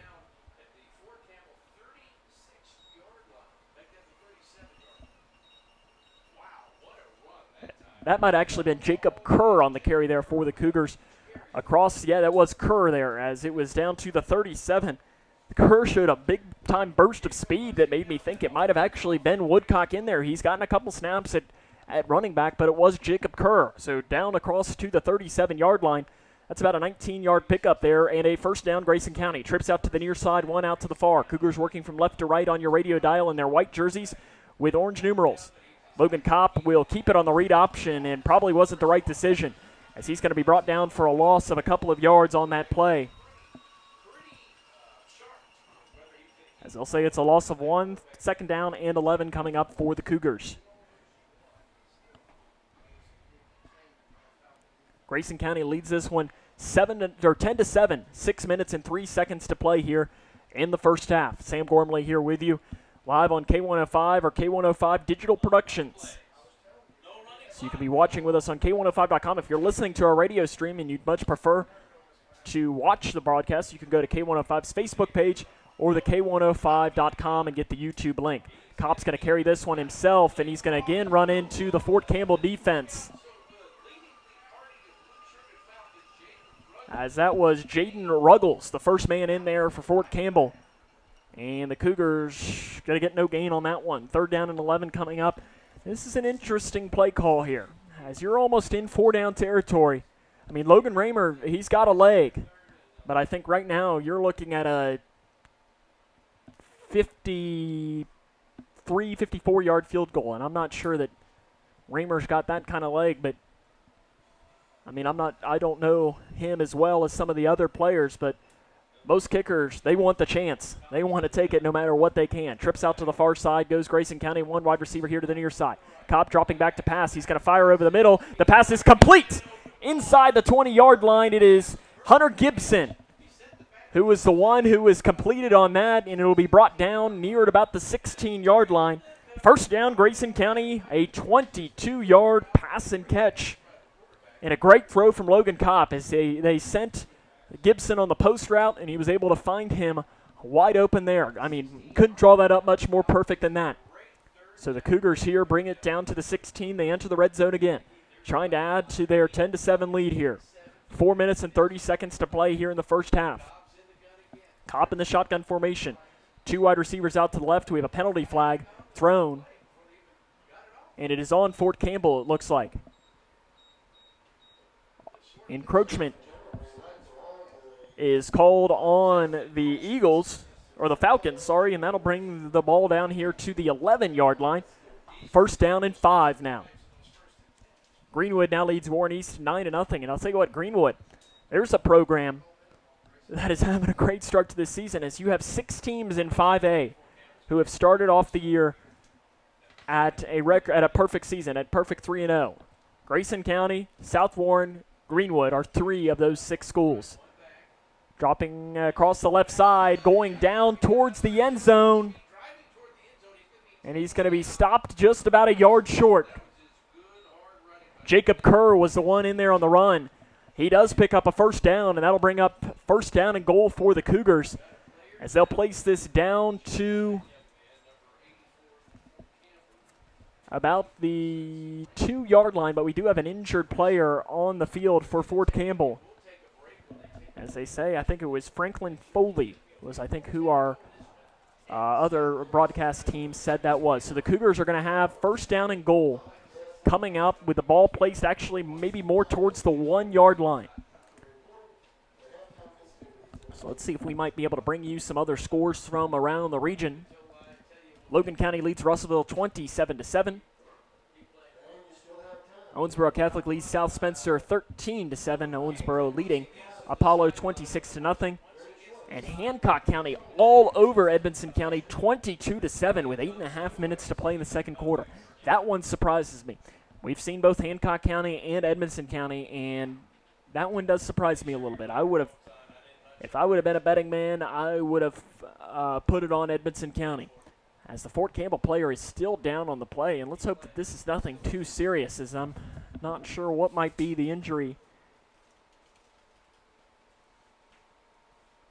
And he is getting up. It is number 64, who I don't have on my roster there for Fort Campbell.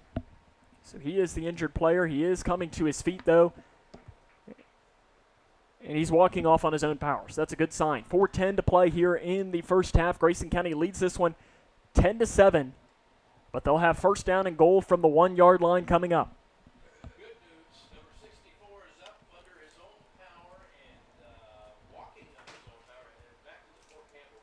So here comes the Cougars. Can they add to their lead?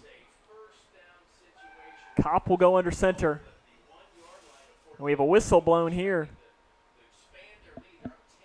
blown by the far official. So he's talking now here with the white hat head of referee. So I'm not really sure what this might be about, as it almost looked like he was signaling that somebody had taken a timeout. And now he's walking to give us the call.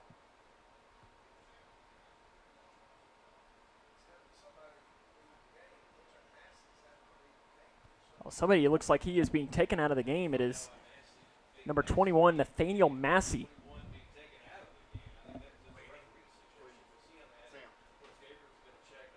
So here comes, oh, he's bleeding is what somebody says. So he's bleeding. So I guess that's what the official, that makes sense why he's telling the team he's bleeding, and obviously you can't have that there on the play. So let's hope he's okay.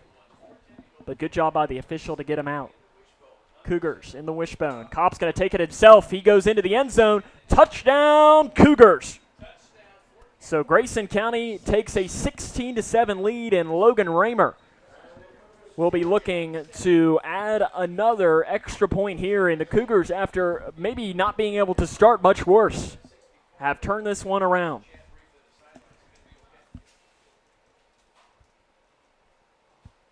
So Kopp on the run. His second touchdown of this game. And Raymer's extra point attempt. It's long enough, and it's wide left, I think. It is. It's the first miss of the season for Logan Raymer. So we'll take a break and come back with more as this is Cougar Football on K105. What's the FAFSA? I have no idea what FAFSA stands for. Yeah, I've heard a couple of people at school talk about it, but I haven't actually had like a conversation about it. When I'm preparing for college, my top priorities are how to pay for it. They're really focused on getting you to the college level. They're not really focused on getting you through college, so they don't really talk about the financial aid or FAFSA. The free application for federal student aid is the first step, and it just got easier. Visit knowhowtogoky.org to find out more. Have you ever wished your life came with a handbook? Well, you're in luck. That's exactly what the Grayson County Extension Office is. Your handbook for life. Let the ladies at the Extension Office bring you the most up-to-date information in all areas of your life, like cooking, gardening and canning, financial stability, disease awareness classes, early childhood education, farming, and even 4-H club, just to name a few. But if you can think of it, the Grayson County Extension Office can teach you. A free resource to help you navigate life a little easier.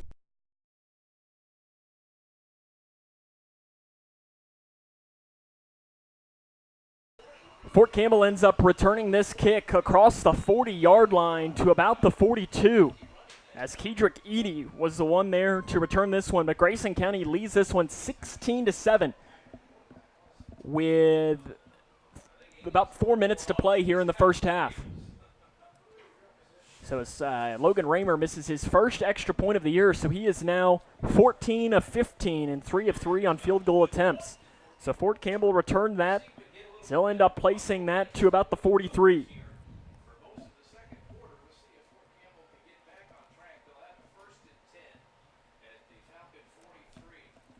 So sending a couple of man in motion is the senior quarterback, Middleton.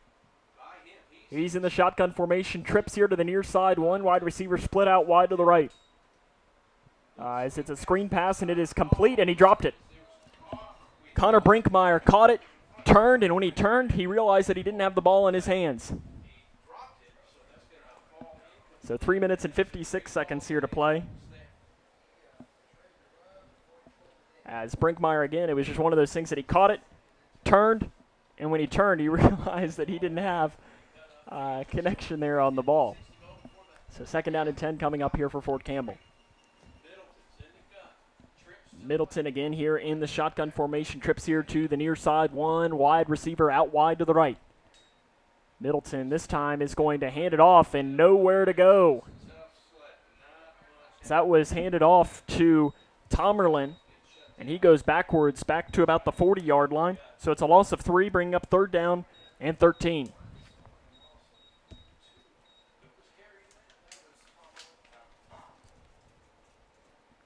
So here comes the Fort Campbell. Can the Cougar defense get off the field again? And other than the first drive, they've played well here tonight. The first drive again, and again, that was something last week that when you look at it, the first drive of the game against Edmonson County, we're going to have a timeout on the floor, on the field, taken here by, I'm actually not even sure who it might have taken, as it was taken here, but we'll keep it here. 3 minutes and 27 seconds here to play in this game, as you better just get the fireworks going there at Hancock County, as Hancock County leads Edmonson County 29-13 with 6.5 left to go in the second quarter. So a lot of offense going there, but the Hornets still on top of the Wildcats. So let's see, run down your scoring here. As a 24-yard touchdown pass from Middleton to Edwards got Fort Campbell on the board with a 7-0 lead. But it was a 7-yard touchdown run by Logan Kopp to start the second quarter. That tied our game up at 7. Logan Raymer ended up adding a 32-yard field goal before Kopp added a 1-yard touchdown run just about a minute ago. As the Cougars, the extra point on that was no good. But they lead this one 16-7 here with 3:27 to play in the first half. So shotgun formation. He has a running back on each side of him. So they're going to send a man in motion. It's Edwards from the far side to the near side. He's going to roll out to his right to pass, and he's going to fire, and it is caught. As coming back to the ball was Edwards, and that's a completion. And where will they end up marking this? As back to about the 50. When he first threw that, it's a pickup of 9 yards there. It is still 4th down, though. 4th down and 3. And if you're Fort Campbell, this is where you got to think about 4th and 3 at midfield.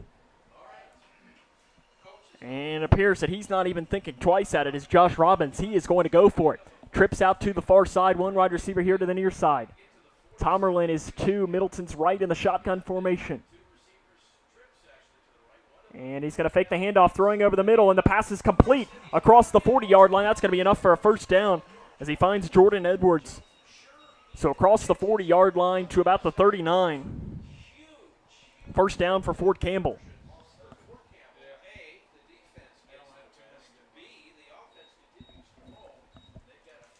So they'll place this here to the 39-yard line. 2.5 now to play here in the first half. A long first half here as we're about an hour in as the clock is running, but exciting first half. 16-7 is the Grayson County lead here. 2 wide receivers here to the near side, 1 out wide to the right. It's going to be faking the handoff, throwing it again, and that pass is high. It's trying to intend that to Brinkmeyer, and that'll fall incomplete. As let's see if we might even be able to bring you some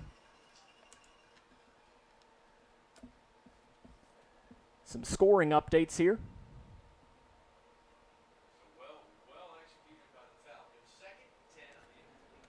As nothing really to bring you, Owensboro Catholic now leads South Spencer 20-7 in the second quarter.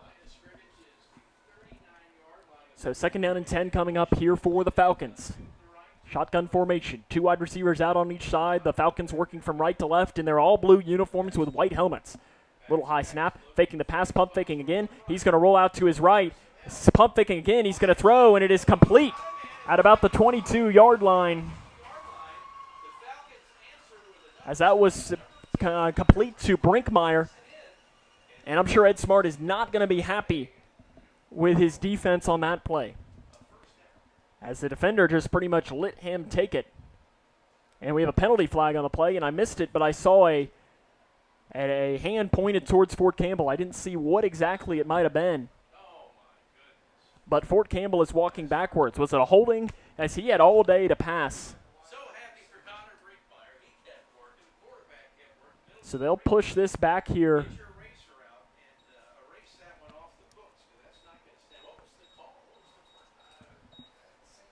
As I don't think anybody in the press box knows exactly what it was. But Fort Campbell is moving way back. They're still going across the 50. And it'll be back here to the 47. So it has to be a personal foul, maybe a chop block or something on that. As it's a big-time penalty, and it'll bring up 2nd down and long here. So 2nd at about 23 or 24 coming up. Middleton dropping back to pass. He's going to fire, and it is almost intercepted. Caden Woodcock, it goes in and out of his hands, and I think he'd probably like to have that one back.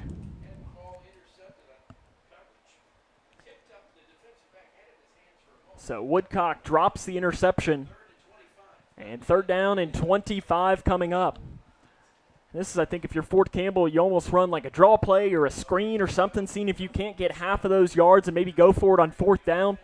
1:54 to play here in the first half. And if you're Grayson County, you got to think about it. You've got one timeout remaining. Do you use that? So that's why I think if you're Fort Campbell, you run the ball here. Or you run a screen to where you know that the guy's going to catch it. And if he breaks it, he breaks it. But if not, he doesn't. Shotgun formation. They're not going to listen to me. They're going to actually are going to throw a screen pass here to the near side, across the 50, across the 45, being brought down, still on his feet, down to about the 41-yard line. As that was Tomerlin. So to the 41, that'll bring up 4th down and about 11. And Fort Campbell appears that they're going to go for it. I'm not sure that I necessarily agree with this call. You've got a 1:25 here to play. I think if you're Fort Campbell, you pin the Cougars deep and get to halftime. Because the last thing you want to do here is give Grayson County good field position here, getting near towards midfields. Trips out here to the near side, one wide receiver out to the far. Shotgun formation to Middleton. He has a running back to his left in the backfield.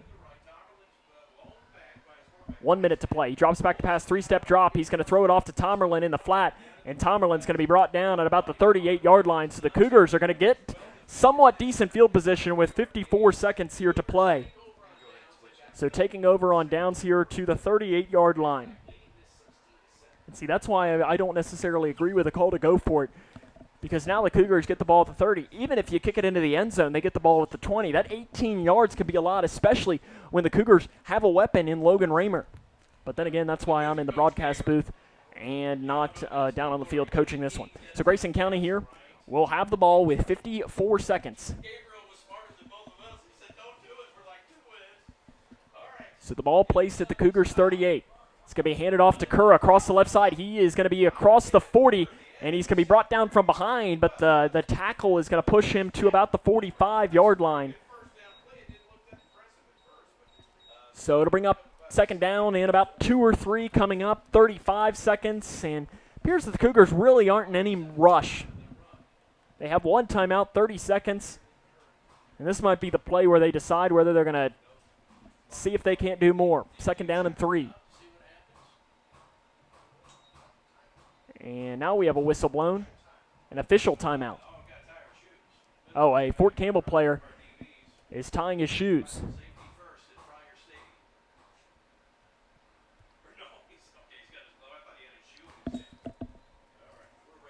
So here comes Grayson County. The clock is still ticking. Kopp dropping back to pass, rolling out to his left. He gets away from another man. Now he's rolling off to the near side. He fires down the field, and it's overthrown. Intended for Caden Woodcock, and it was nearly intercepted by Fort Campbell. So now you have 9 seconds left, 3rd down and 3 coming up. And what do you do here if you're Ed Smart and Brian Jones? Kopp is not a guy who necessarily has, this is a big-time arm. See, what I'd love is one of my favorite plays in all of football is the hook and ladder.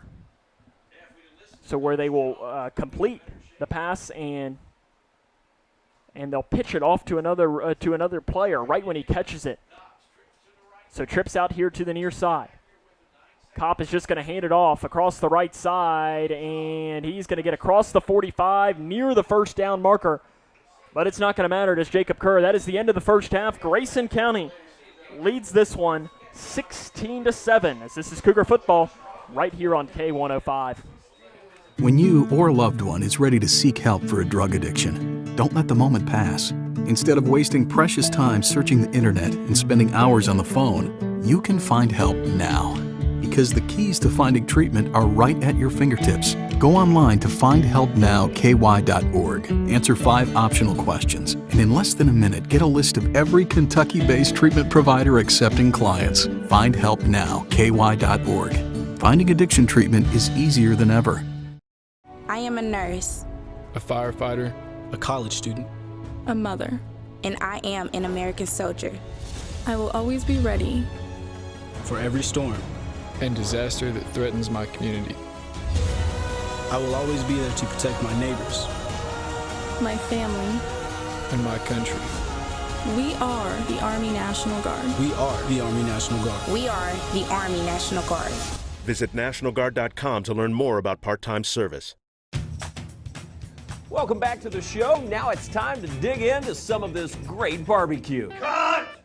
Tim, what are you doing in your phone? You said it's time to dig, and I'm dialing 811 because I always call before I dig. That's if you're digging into your lawn or garden. 811 helps you avoid underground utilities by marking them for free. But this is our food lovers show. Then I'll tell you what, I am digging in. Know what's below. Call 811 before you dig. Living in your ideal home, or is it still a dream?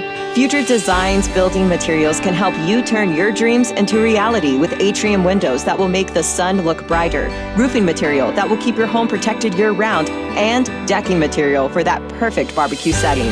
Now is the perfect time to get your home improvement project off the ground. Got questions? Future Designs Building Materials can help with all your lumber and home improvement questions. Visit Future Designs Building Materials on Quarry Road in Litchfield or fdbm.net. Fryer Stadium here at Fort Campbell High School on Fort Campbell Army Base. Sam Gormley here with you as we are at the half. Grayson County leading this one 16-7. As an exciting game here for both teams as, yeah, I mean, it was really an exciting on both sides as Fort Campbell jumped out to a 7-0 lead off of the 24-yard touchdown pass from Middleton to Edwards.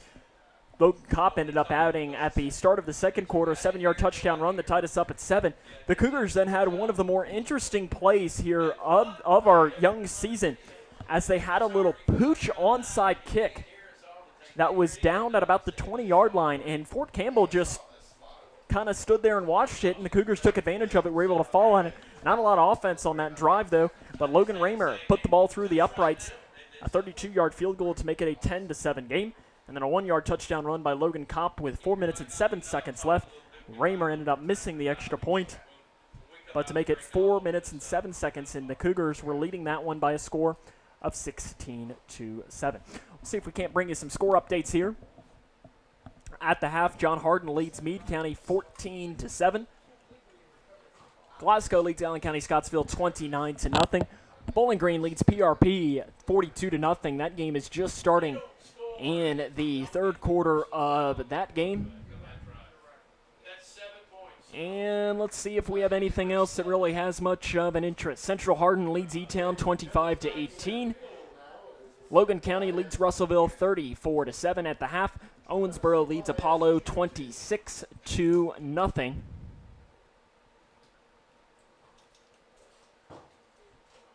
And that really seems to be it. At the half, South Warren leads Warren Central 53-0. So the South Warren win streak, I think, will move to something along the lines of 18 or 19 in a row, while the Warren Central losing streak will move to, I think, 37 or 38 in a row. So you got two teams, but I'll tell you what, Warren Central is playing a whole heck of a lot better this season. That score doesn't say a lot. They've been in some games. They play a brutal schedule. I mean, last week, playing back-to-back weeks, going from Bowling Green to playing South Warren is like going from Clemson to playing Alabama in high school football here in Kentucky. So it's not an easy thing. As good to see Warren Central, though, starting to come back and see if they can't make the comeback down there for some of the Bowling Green teams. Seems to be most of the scores that we have going on, but of course our score, Grayson County 16 and Fort Campbell 7. We'll take a break and have Cougars in the Classroom coming up, as this is Cougar Football right here on K105. Take it from me, quitting tobacco isn't easy. It can take several attempts before you can finally quit for good. So if at first you don't succeed, quit. Quit again. And remember, even though quitting is hard, you don't have to do it alone. Quit Now Kentucky is with you every step of the way. For free help quitting tobacco, text QUIT KY to 797979 or go to quitnowkentucky.org. Have you ever wished your life came with a handbook? Well, you're in luck. That's exactly what the Grayson County Extension Office is. Your handbook for life. Let the ladies at the Extension Office bring you the most up-to-date information in all areas of your life, like cooking, gardening and canning, financial stability, disease awareness classes, early childhood education, farming, and even 4-H club, just to name a few. But if you can think of it, the Grayson County Extension Office can teach you. A free resource to help you navigate life a little easier. Living in your ideal home, or is it still a dream? Future Designs Building Materials can help you turn your dreams into reality with atrium windows that will make the sun look brighter, roofing material that will keep your home protected year-round, and decking material for that perfect barbecue setting. Now is the perfect time to get your home improvement project off the ground. Got questions? Future Designs Building Materials can help with all your lumber and home improvement questions. Visit Future Designs Building Materials on Quarry Road in Litchfield or fdbm.net. When you or a loved one is ready to seek help for a drug addiction, don't let the moment pass.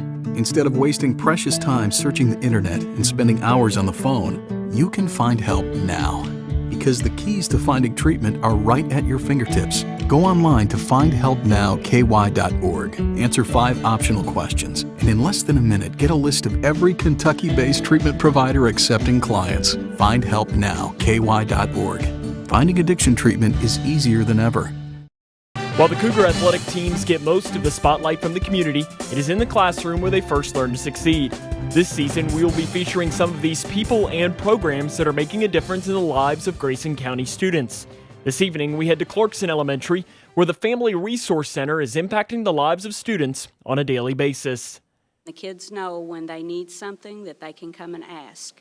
And it might be pencils, it might need school supplies, they may have something going on at home that they're upset about and they just need a listening ear, and we provide that. We talk to the kids, kind of counsel a little bit. Being there for kids is important for anyone that has ever been in education, but Clarkson FRC coordinator Ann Brooks gets to see the impact every day. I think just going home every day knowing that I have made a difference, that I've made an impact on somebody's life. Today we had an issue with a child that needed to go see a doctor, and that was worked out. Sometimes that impact can be something as small as giving a student a hug. When they need reassurance, we're here to reassure. And the kids will, and they know that they can come to you if they just need a hug. And they're always open arms. We always have open arms. After school, students in Grayson County schools can participate in multiple programs. The first is the Cool Fuel program, which allows for an extra snack before heading home. Any child can come in the after-school hours and get a meal before they go home. So the kids are dismissed a little early. They come down and they are allowed to have a meal, and a hot meal, sometimes a cold meal, but they get a meal before they get on the bus and go home. Relationships that are built at school can last a lifetime, and Brooks sees that firsthand in the FRC after-school program. Kids will tell you, that's my buddy from FRC. So they'll remember, they know their friends at FRC. So it's crucial for the kids to have those social relationships. The after-school program gives kids the opportunity to get outside and play or play different games in the gym. If you're looking to help these programs, each school's FRC accepts donations to help their different supplies. This school year, we had a lot of school supplies donated, and any of the Family Resource Centers are willing to take donations of school supplies, leggings, underwear, socks, all of the different things. Last year, we put 368 children in clothing throughout the school day. So things come up. Kids get paint on them. They need clothing, and things come up. So all of the Family Resource Centers need extra clothing and socks and underwear and shoes. I'm Sam Gormley reporting for Cougars in the Classroom. The halftime show continues in just a moment. When caring for a family member, their state of health is continually on your mind. And when they're faced with a health concern, you'll do just about anything to make them feel better. Rest assured, their Feel Better starts right here at Midway Pharmacy. We take our time to get to know all about your family's health history so we can provide you with educated advice. So when someone's counting on you to help them maintain a healthy lifestyle or to overcome that untimely sickness, remember, your Feel Better starts at Midway Pharmacy. At the core, most any farm is a family, and I'm proud to work with my family every day. It's hard to explain if you haven't experienced it, but farming is not just a living, it is a lifestyle. You've got to love what you do. I love farming. I think a lot of people are very happy to know that neighbors, people like us, are the ones raising their food. And we want our neighbors to enjoy the same product that we serve to our family. Kentucky Farm Families. Feeding Kentucky. Feeding the world. Have you ever wished your life came with a handbook? Well, you're in luck. That's exactly what the Grayson County Extension Office is. Your handbook for life. Let the ladies at the Extension Office bring you the most up-to-date information in all areas of your life, like cooking, gardening and canning, financial stability, disease awareness classes, early childhood education, farming, and even 4-H club, just to name a few. But if you can think of it, the Grayson County Extension Office can teach you. A free resource to help you navigate life a little easier. Living in your ideal home, or is it still a dream? Future Designs Building Materials can help you turn your dreams into reality with atrium windows that will make the sun look brighter, roofing material that will keep your home protected year-round, and decking material for that perfect barbecue setting. Now is the perfect time to get your home improvement project off the ground. Got questions? Future Designs Building Materials can help with all your lumber and home improvement questions. Visit Future Designs Building Materials on Quarry Road in Litchfield or fdbm.net.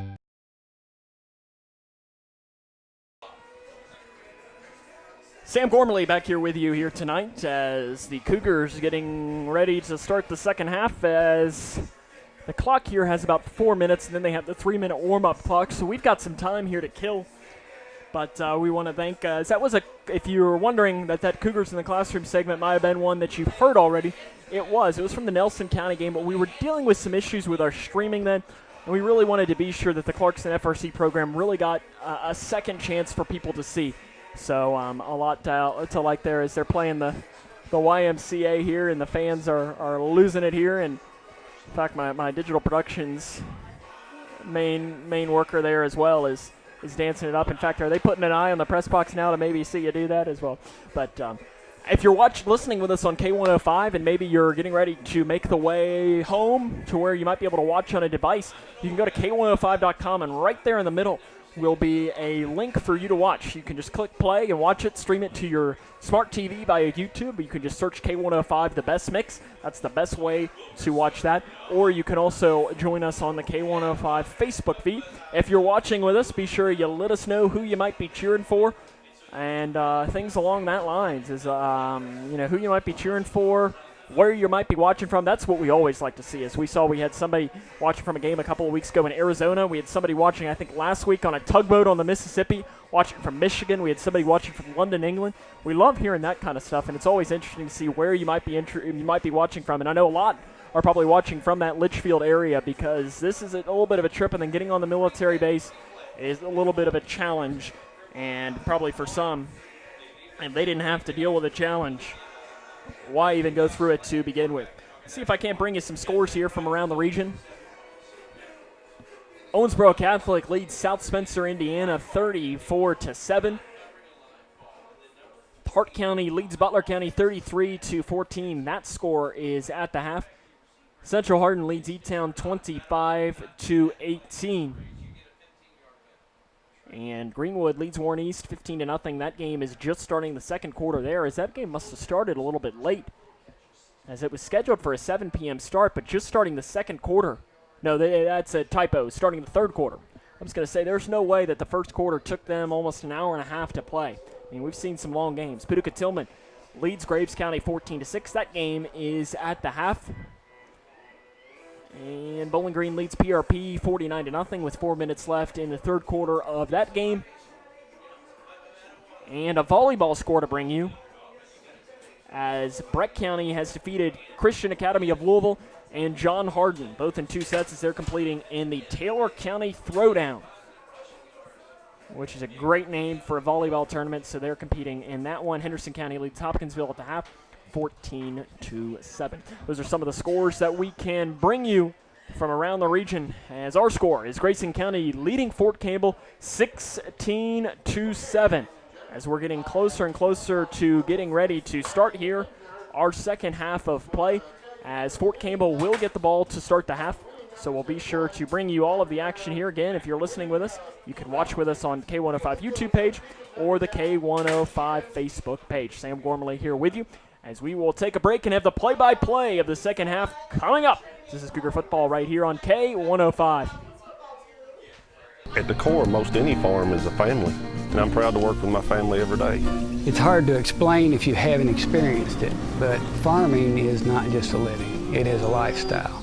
You've got to love what you do. I love farming. I think a lot of people are very happy to know that neighbors, people like us, are the ones raising their food. And we want our neighbors to enjoy the same product that we serve to our family. Kentucky Farm Families, Feeding Kentucky. Feeding the world. Have you ever wished your life came with a handbook? Well, you're in luck. That's exactly what the Grayson County Extension Office is. Your handbook for life. Let the ladies at the Extension Office bring you the most up-to-date information in all areas of your life, like cooking, gardening and canning, financial stability, disease awareness classes, early childhood education, farming, and even 4-H club, just to name a few. But if you can think of it, the Grayson County Extension Office can teach you. A free resource to help you navigate life a little easier. Living in your ideal home, or is it still a dream? Future Designs Building Materials can help you turn your dreams into reality with atrium windows that will make the sun look brighter, roofing material that will keep your home protected year-round, and decking material for that perfect barbecue setting. Now is the perfect time to get your home improvement project off the ground. Got questions? Future Designs Building Materials can help with all your lumber and home improvement questions. Visit Future Designs Building Materials on Quarry Road in Litchfield or fdbm.net. What's the FAFSA? I have no idea what FAFSA stands for. Yeah, I've heard a couple of people at school talk about it, but I haven't actually had like a conversation about it. When I'm preparing for college, my top priorities are how to pay for it. They're really focused on getting you to the college level. They're not really focused on getting you through college, so they don't really talk about the financial aid or FAFSA. The free application for federal student aid is the first step, and it just got easier. Visit knowhowtogoky.org to find out more. The Twin Lakes Best Mix, K105. Sam Gormley back here with you as we're getting ready to start the second half of action between Fort Campbell and Grayson County as the Cougars lead this one 16-7.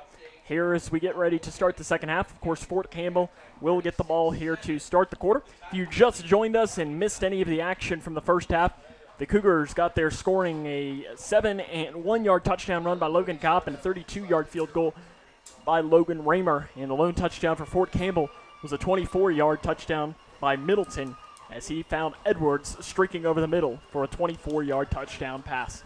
Once again, the Cougars will kick this one away to start the second half of action. Sam Gormley here with you as this is K105.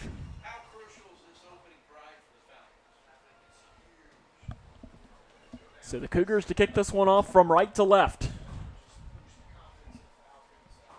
As our digital productions crew here tonight, Chase Blaine, Anna Davis, and Cody Brock. So we want to thank them for all of their work here today. As I saw we had somebody comment that they're watching from Oklahoma City. So thank you for joining us here today. So the Cougars waiting for the whistle. The whistle is blown, and Raymer to kick this one away. And it's a booming line drive kick that's going to take a bounce to the 25-yard line. It's going to be picked up at the 20. Breaking it back to the near side, now back over towards the middle. And brought down at about the 27-yard line is Edwards there. And on the tackle was Dylan Zabel for Grayson County. So that's where Fort Campbell will start this game with the ball placed at the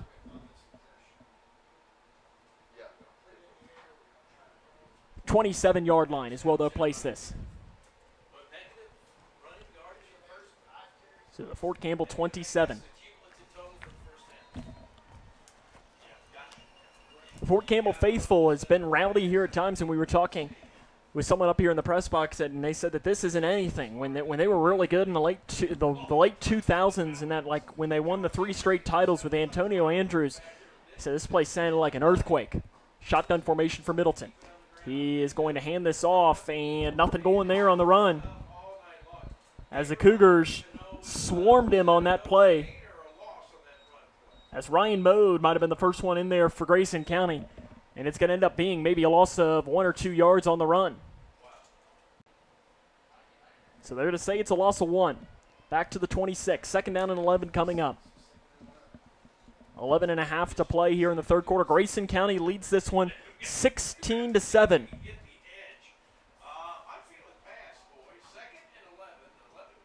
So 2 wide receivers out on each side. Shotgun formation for the senior quarterback, Matthew Middleton.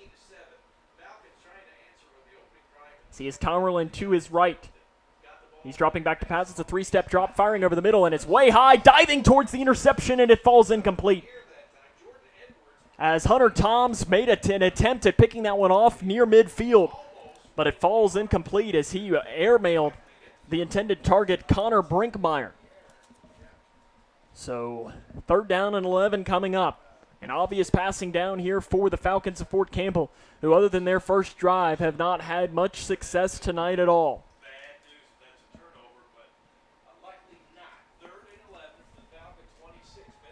3rd down and 11. Shotgun formation again, almost an identical formation to the last time. 2 wide receivers out on each side. 3rd down and 11 coming up.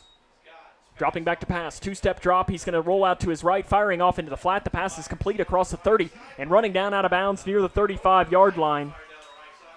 And the pass is going to be complete there to Nathaniel Massey. And he is going to be stopped maybe a yard short. So they'll place this down to the 36. So it's a pickup of 10 yards, 4th down and 1. This is an interesting play here for Fort Campbell. 4th down and 1 in your own territory. And it appears that they are going to go for it. So it's a 9-point Grayson County lead, but Fort Campbell, I guess, not putting much faith into what they can do here. Shotgun formation. Middleton's going to pass. He fires off into flat. It's complete. They pick up the 1st down across the 40, across the 45, and being brought down out of bounds at about the 47. This pass was complete to Tomerlin. So that will be a 1st down on the 4th down. And they'll end up placing this to the 47. So it's a pickup of 11 yards and a 1st down.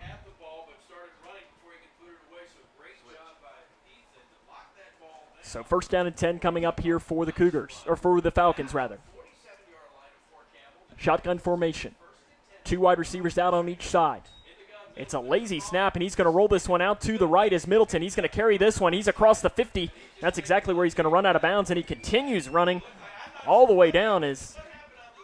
I'm not really sure, as it was a bad snap, and I think Middleton almost panicked in a way and took it, and he ends up picking up a couple of yards, though, across the 50-yard line. It's a pickup of 3. As the other radio team said, he's running to go get a Kona Ice. That's off to the right side. He was speeding, and Middleton runs a 4.8440. So he's not slow, but he's not blazing. So I guess pretty average. Probably faster than I can run, so I really have no room to talk. 1 wide receiver out on each side. They have a tight end as well out there. It's going to be a handoff to Tomerlin. He's brought down in the backfield for a loss. As a big-time loss there, as that was number 52, Benjamin Rogers, in there on the tackle for Grayson County. As they read that one perfectly. Ball placed back to the 42-yard line. It's a loss of 7 yards, and that's going to bring up 3rd down and long. As soon as the running back Tomerlin got the ball, he was immediately pushed backwards.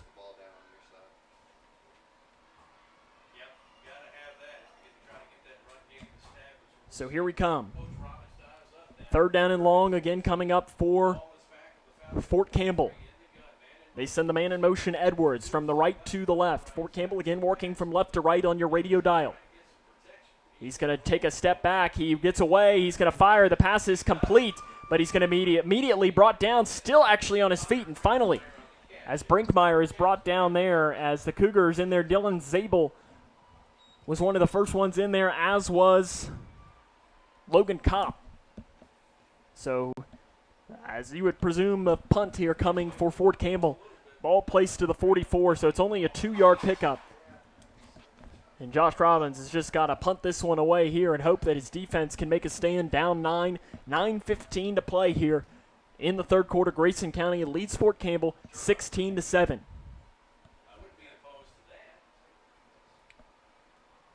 Back to punt. Rugby-style punt, and it's going to take a bounce at the 35-yard line, a high bounce, and it's going to be picked up at the 30. It's taken down immediately after picking that one up was Caden Woodcock. And he's going to be brought down. Maybe they might give him 1 yard on the return if they're feeling a little generous. And it does not appear that they're feeling, well, maybe they are feeling a little generous. To the 31 is where the Grayson County possession here will start. 8:56 to play. And if you're watching with us and on Facebook and wondering why our main camera is vibrating, it's because the people who are sitting immediately in front of our main camera keep stomping their feet and causing the entire bleachers to vibrate. As we have a penalty flag thrown, and it's going to be a penalty on the Cougars. So that'll back this drive up here to the 30 or to the 26-yard line.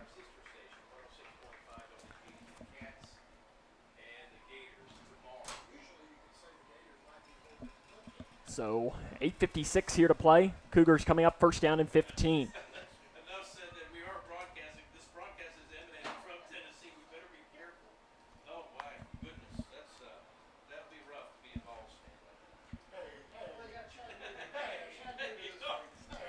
So here comes the Cougars on first and long after the penalty.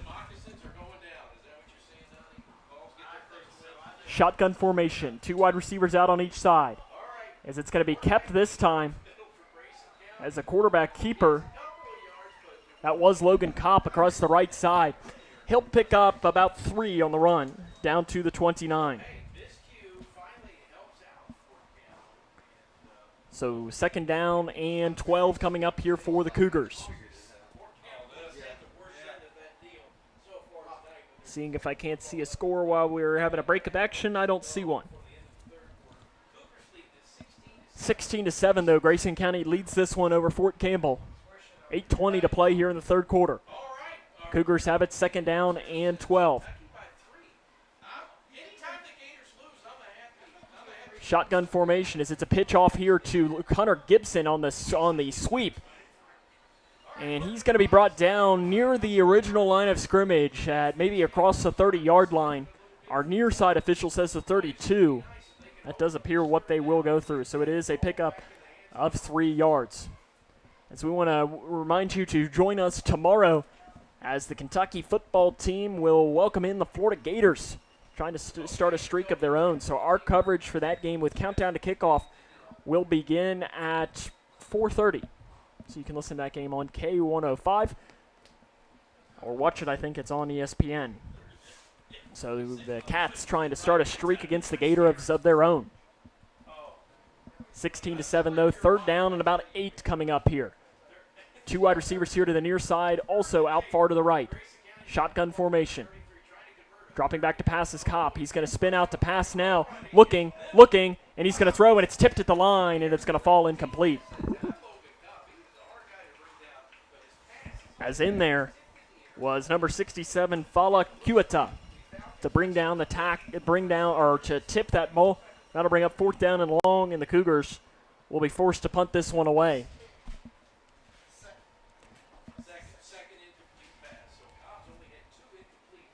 So per the Fort Campbell radio team, they said that that's Kopp's only second incomplete pass, but he's probably only thrown 5 or 6 in the entire game. Nice punt, and it's going to take a bounce at the 40-yard line, and it takes a Fort Campbell bounce going immediately backwards, and the Cougars will fall down on this one at about the 43 or 44-yard line. 7 minutes to play here. Fort Campbell will take here in the third quarter with their second possession of this second half.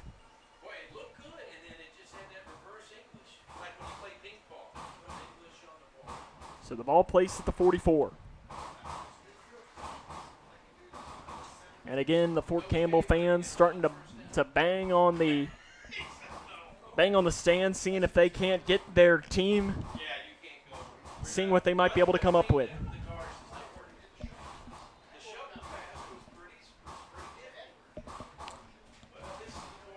So here comes a shotgun formation for Middleton to start this off. 2 wide receivers here to the near side, 1 out far to the far side. It's going to be a handoff across the left side, Massey. And he gets a couple of yards on that carry as he just took it and he just dove through his left tackle and his left guard. And, wow, they're not going to give him any yardage on that at all. I thought that they give him 1, as I thought they were going to give him at least 3 on that, but they end up only giving him 1, but they're a lot closer than we are. Shotgun formation again. Speeding things up off into the flat here. The pass is complete at the 46, taking it across the 50. The ball's out, and the Cougars are on top of it. Grayson County ball. As that time coming down on top of that one was Levi Martin, the junior, And the Cougars are going to pick up the fumble on the play, and they have possession. So the ball will be placed at the 48-yard line, and there is an injured Fort Campbell player. But the Cougars get the fumble off there by Levi. Levi Martin is the one that picks it up.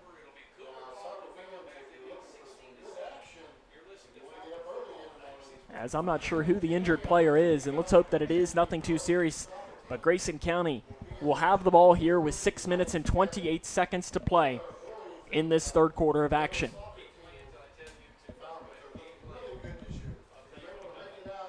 As I see we have somebody watching from Midland, Texas, Nashville, Tennessee, Raleigh, North Carolina.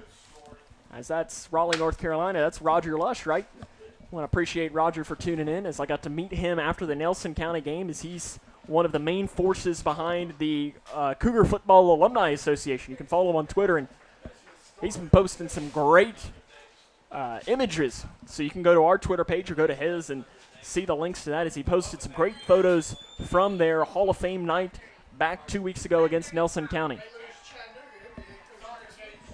So I want to thank Roger for tuning in, and thank everybody for tuning in here to tonight's broadcast.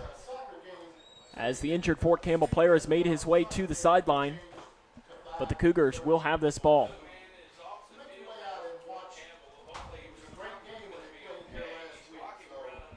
As I think the injured player was Dustin McCrary.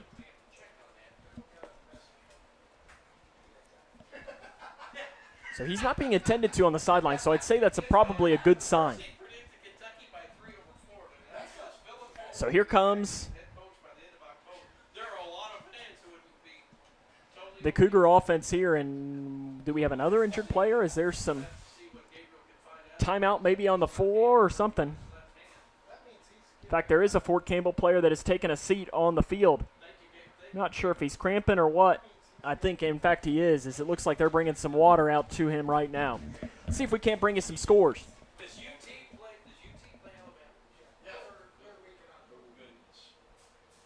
Let's see what we can bring you. Davis County now takes a 36-0 lead over Ohio County. Owensboro leads Apollo 39-0. So the Owensboro team's putting a little beat down here early on. And I'm not sure if Davis County, what their record was coming into this game. Let's see if I can bring it to you. But Ohio County, that's a high-powered offense. I mean, of course, Q McHenry is the main force behind that. In fact, Davis County hasn't won a game this year. They're 0-3. So that's kind of interesting to see. And again, it's possible that somebody's not playing on this, but I'm looking here and kind of interesting, and this is completely off topic as we're waiting for an injured player to get up. I think he is dealing with some cramps, though, for Fort Campbell. As Ohio County started their season off with a road game. They're now playing 5 straight home games before finishing the season with 4 straight road games. I'm not sure that I'm not sure that I've ever seen a team with that much. I mean, you have the Cougars right now who will not play another home game until October the 11th against Graves County. So they have 3 straight on the road, but they're still kind of a little bit more spread out than having road, 5 in a row home, 4 in a row on the road again.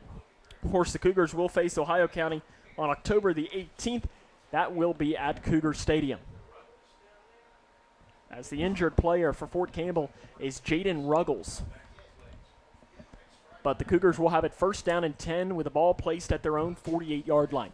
Let's see if I can't bring you some other scores here.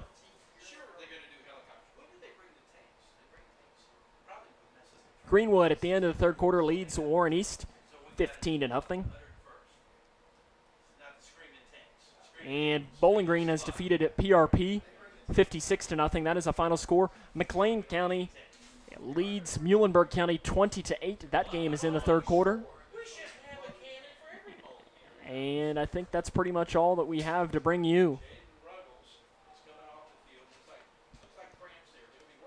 So Ruggles is coming off to the sideline. So here comes the Cougars, starting their second possession here of the third quarter. Sam Gormley, though, here with you is you're listening here on K105, the Twin Lakes Best Mix, to Grayson County Cougar football, as the Cougars lead this one over Fort Campbell 16-7. And again, we're waiting on the officials to get this one going. I was going to say I could have taken about 4 or 5 breaks, but with injuries it's always tough because you get sometimes with some injuries as a player's checking out of the game. As you get some injuries where they'll be up in 15 seconds or sometimes like that one where he was down for a few minutes, so it's tough for us to take it. Cougars, though, here they come. Under center is Logan Kopp. He's going to hand this one off to Hunter Gibson, who lowers his shoulder, but he's going to run into 2 or 3 Fort Campbell players. As that was Nathaniel Massey and Ethan Tomerlin. They're in on the tackle, but it is going to be a pickup of 3 yards for the Cougars.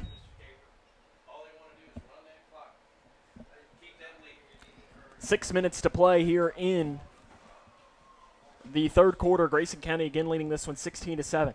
The interesting stat coming into this game was that the Fort Campbell defense had given up at least 43 points in 6 straight games dating back to last season. They've only given up less than 20 once in the last 13 games, and that was a win against Fort Knox. Of course, the Cougars have them underneath of that right now. It's going to be a handoff. Juke move up the middle, still on his feet across the 45-yard line down to about the 43 is Hunter Gibson. So depending on where they'll place this, and it'll be closer to the 43-yard line, a pickup of 2. And that'll bring up 3rd down and 5 for Grayson County.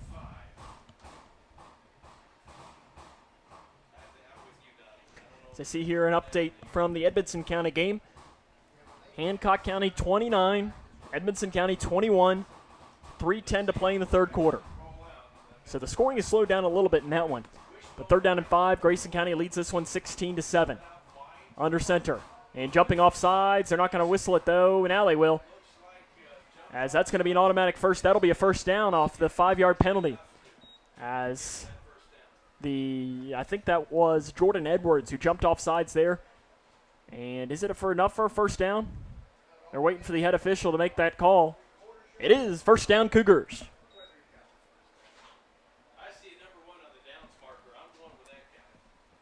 So the head official makes our mark here, and now the officials are talking this over.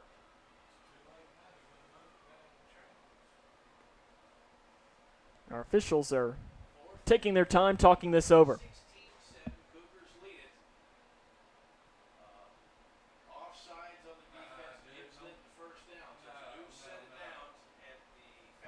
I'm not really sure what they're doing, but they're going to end up moving this a yard closer. So it'll end up turning into be about a 6-yard penalty. The very rare 6-yard offsides. Can't say I've ever seen it. Wishbone formation. It's going to be a handoff up the middle to Hunter Gibson. He's going to turn his legs to about the 33. And you heard Coach Brian Jones talk in the pregame. He's very impressed with how hard Hunter Gibson has worked to be that main back. As it's down to the 33-yard line.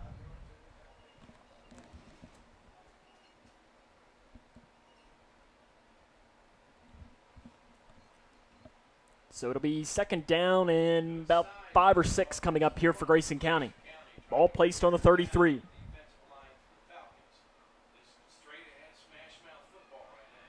So the Cougars just letting this clock run down. In some instances, a win is a win. It doesn't matter if you win by 100 or if you win by 1. Pitch out wide to the right. Hunter Gibson gets away from another man diving towards the line of scrimmage. And he's going to end up being dropped for a loss on the play back to the 34-yard line. That'll bring up 3rd down and 6. 3rd down and maybe more towards 7, actually, as we look at it again.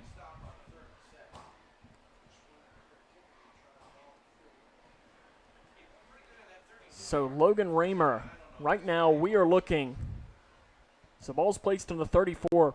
You're looking at about a 52-yard field goal for Raymer. And his career long is 37.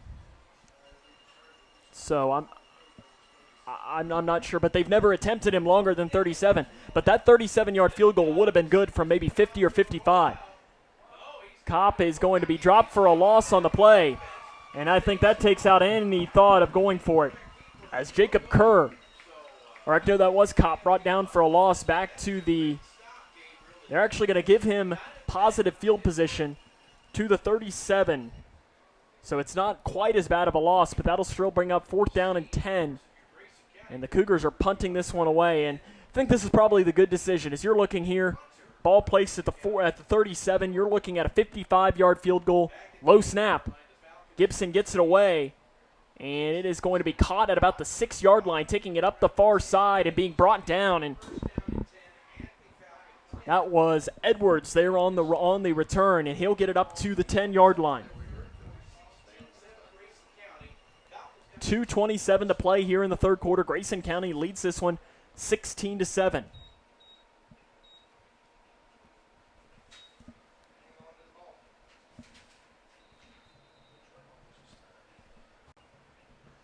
So ball placed on the Fort Campbell, and we have an injured player. This time we'll take a timeout. This is Cougar football on K105. Living in your ideal home, or is it still a dream? Future Designs Building Materials can help you turn your dreams into reality with atrium windows that will make the sun look brighter, roofing material that will keep your home protected year-round, and decking material for that perfect barbecue setting. Now is the perfect time to get your home improvement project off the ground.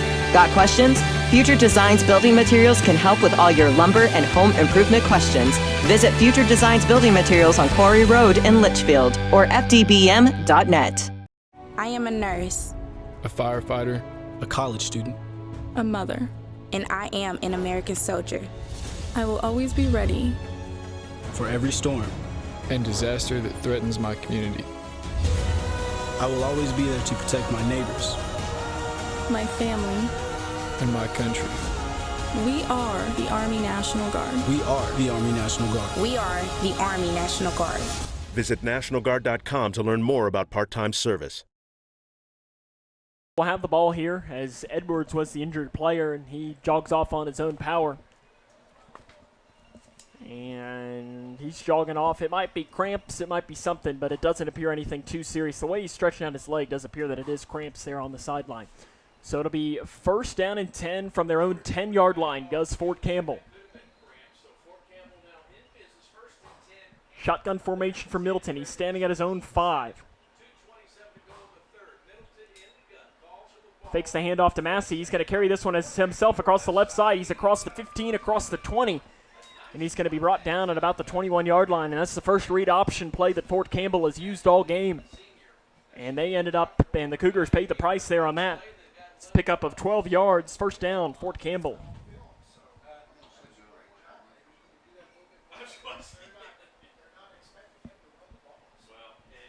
So 2 minutes and 15 seconds to play here in the third quarter. Shotgun formation again for Fort Campbell. They're going to drop out the pass, throwing this out into the flat. He's caught, but he's blown up, but he gets away from the defender across the 25 and being brought down out of bounds at the 30-yard line.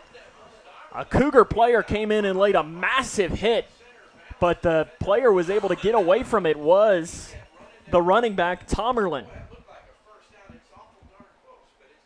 And it's going to bring up a 1st down. It is a 1st down pickup there off of 10 yards.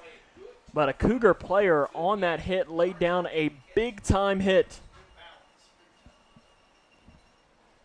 So here comes 1st down and 10 for Fort Campbell. Really their first drive that they've moved since the opening drive of this game. Handoff to Massey up the middle. He's across the 35, spinning around down to about the 37-yard line. So a pickup of about 5 yards on the run there by the junior running back Nathaniel Massey. And another injured Fort Campbell player is down on the play. And that's down to the 38. So a pickup of 6 on the official pickup as Greenwood leads Warren East 22-7. That game is in the fourth quarter. At the end of the third quarter, Hancock County 29, Edmondson County 21. So that game is at the end of the third quarter. So we want to wish both teams best of luck the rest of the year as we don't play either one again. So wish them the best of luck as they attempted. I know Edmondson County, they are playing in a new, as they're dropping down to Class 2A. They're in a new district as well. Hancock County, I believe, is staying in the same district, though, as they're in with Owensboro Catholic. They're in with Butler County. They're in with Todd County Central. There might be one more team, but I'm putting myself on the spot there, and I'm not entirely sure. Our score, though, 16-7. Grayson County leads this one with 1 minute and 47 seconds to play here in the third quarter, as it's been a long game, as we got started a little bit after 7, and it is 8:50 right now. So it is hot. I mean, let's see what the temperature is right now. They're saying that we're at 81 still, and it's almost 9 o'clock here in Fort Campbell, Tennessee, or Kentucky, depending on how you want to look at it. Shotgun formation, Middleton fires over the middle. The pass is complete. That'll be enough for a first down, as that is found to Connor Brinkmeyer. So a quick pass on the slant, and it is enough for a Fort Campbell first down to the 43, and another Fort Campbell player is dealing with an injury here, and that one actually might not be. Oh, he gets off, and that was Brinkmeyer. He's slowly making his way off the field, but he does get off on his own power.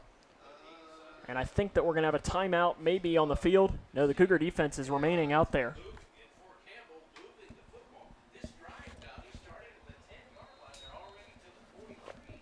Owensboro Catholic now leads South Spencer 40-7. So here comes the Fort Campbell offense. First down and 10 from the 43-yard line, their own 43. Working from left to right on your radio dial, and they're all blue jerseys with white helmets, white numerals as well. Shotgun formation. It's going to be a handoff across the left side and brought down. No, still churning his legs. So that was, I think, Kamari Williams there on the run there for Fort Campbell. Down to about the 45-yard line, a pickup of about 2, second down and 8 coming up. So we're about 50 seconds remaining here in the third quarter. Grayson County still hanging on to the 16-7 lead.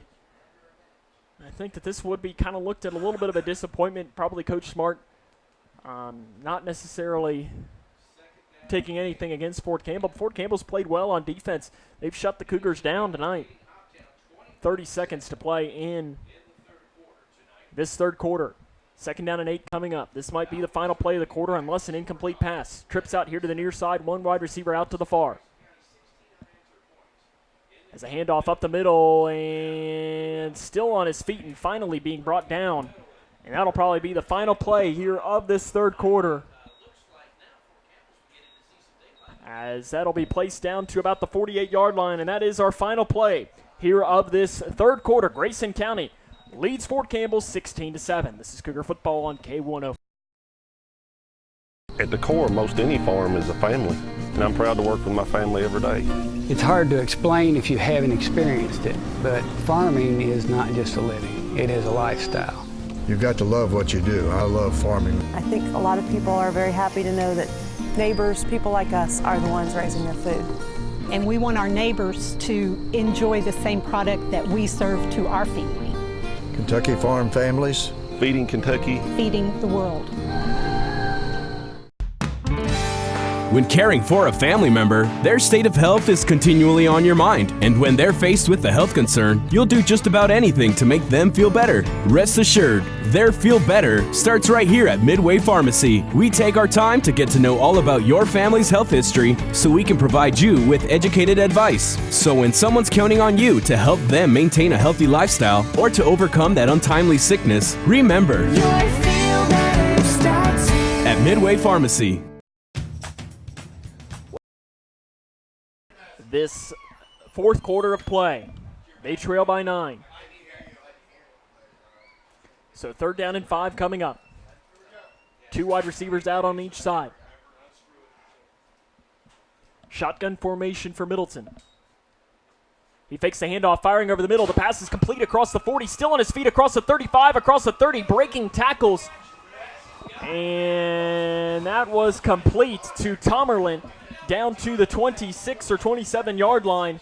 That's a big-time pickup there for Fort Campbell, down to the 26. And that will be a first down.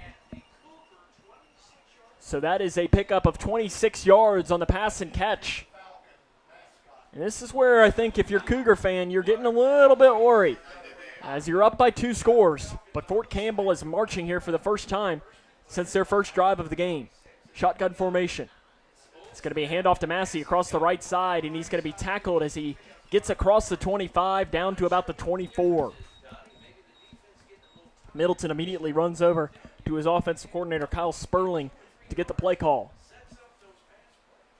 So they'll push this to the 25. Gain of 1. 2nd down and 9 coming up. 11:10 to play. Grayson County leads this one 16-7 over the Fort Campbell Falcons.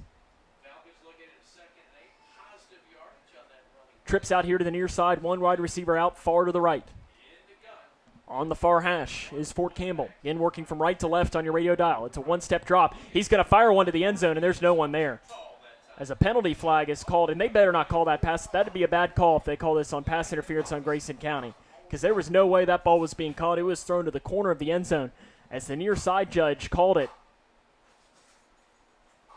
And here comes holding called against Grayson County, and that's not a good call by the official here, as there was no way that ball was being caught, and the Cougars really didn't do anything, as we had the best vantage point of that one at all.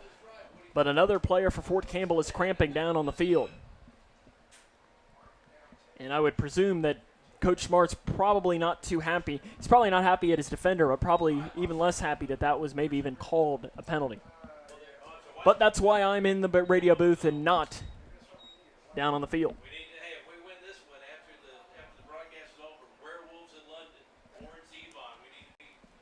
So here comes 1st down and 10 from about the 14.5-yard line.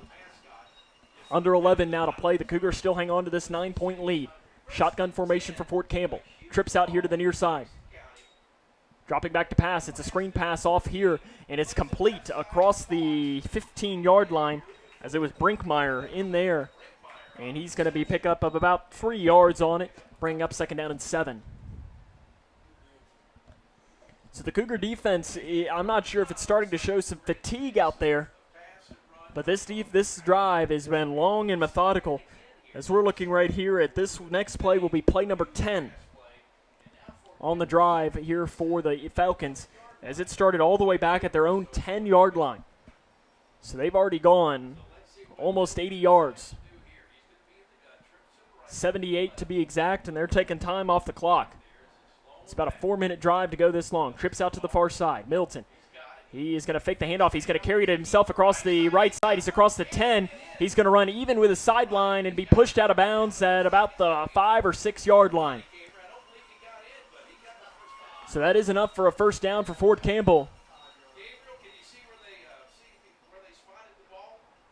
So it'll be placed down to more like the 4 or 5.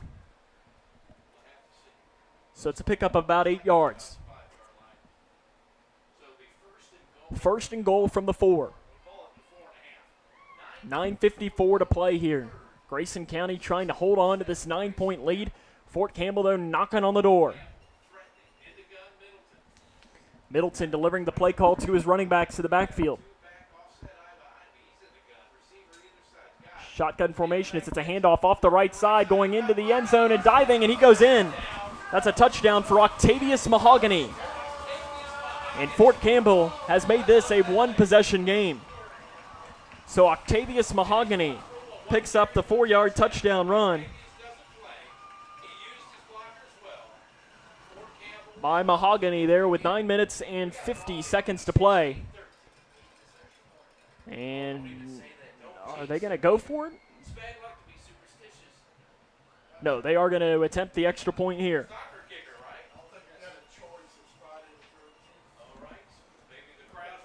So here comes the extra point attempt for the kicker, Panigua Solis. Placed down, the kick is up, it's long enough, and he split the uprights. So Fort Campbell has made this one interesting. 9:50 to play, 16-14, Grayson County leads. This is Cougar football on K105. Have you ever wished your life came with a handbook?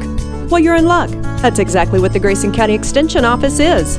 Your handbook for life. Let the ladies at the Extension Office bring you the most up-to-date information in all areas of your life, like cooking, gardening and canning, financial stability, disease awareness classes, early childhood education, farming, and even 4-H club, just to name a few. But if you can think of it, the Grayson County Extension Office can teach you. A free resource to help you navigate life a little easier. When caring for a family member, their state of health is continually on your mind, and when they're faced with a health concern, you'll do just about anything to make them feel better. Rest assured, their feel better starts right here at Midway Pharmacy. We take our time to get to know all about your family's health history so we can provide you with educated advice. So when someone's counting on you to help them maintain a healthy lifestyle or to overcome that untimely sickness, remember, at Midway Pharmacy. 9:50 to play. It is a 2-point Grayson County lead, 16-14. So a big-time drive that goes 90 yards, taking just about 5 minutes off the clock. Methodical, and I think it was an 11-play drive there to get that touchdown run. 4 yards by Octavius Mahogany. Fort Campbell now to kick this one away as the Fort Campbell faithful here at Friar Stadium comes to their feet. 9:50 again to play, 16-14. Grayson County leads as the kick is a booming kick. That's going to be picked up at about the 10-yard line. Breaking it back here to the near side, across the 20, across the 25, across the 30, and tripped up across the 30-yard line, maybe down to about the 33, was the Grayson County runner, Hunter Gibson. So where will they end up placing this here? They'll place it here towards the 33-yard line. So that's how Grayson County will start this drive here, their first of the fourth quarter, with 9:44 to play.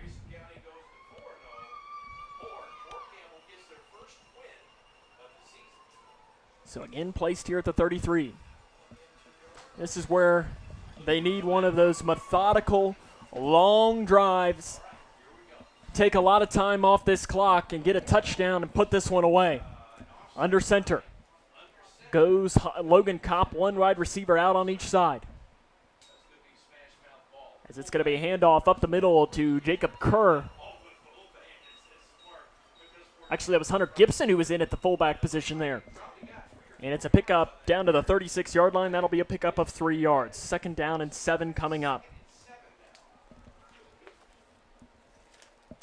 In the Ed Smart era here at Grayson County, in games decided by less than 6 points, Coach Smart is 8-13.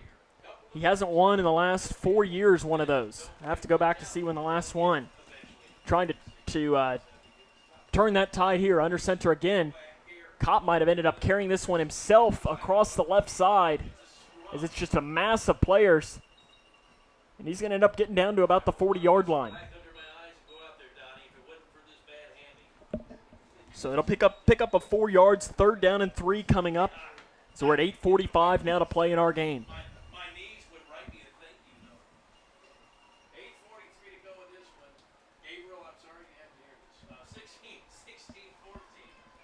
So Grayson County trying to get, this is a big play here. They need a 1st down. They need to take at least some of the time off the clock. Fort Campbell appears to be blitzing up the middle. It's going to be a handoff across the left side. It's actually kept, diving towards the 1st down marker. Is it a 1st down? They are going to say that he is about a half a yard short.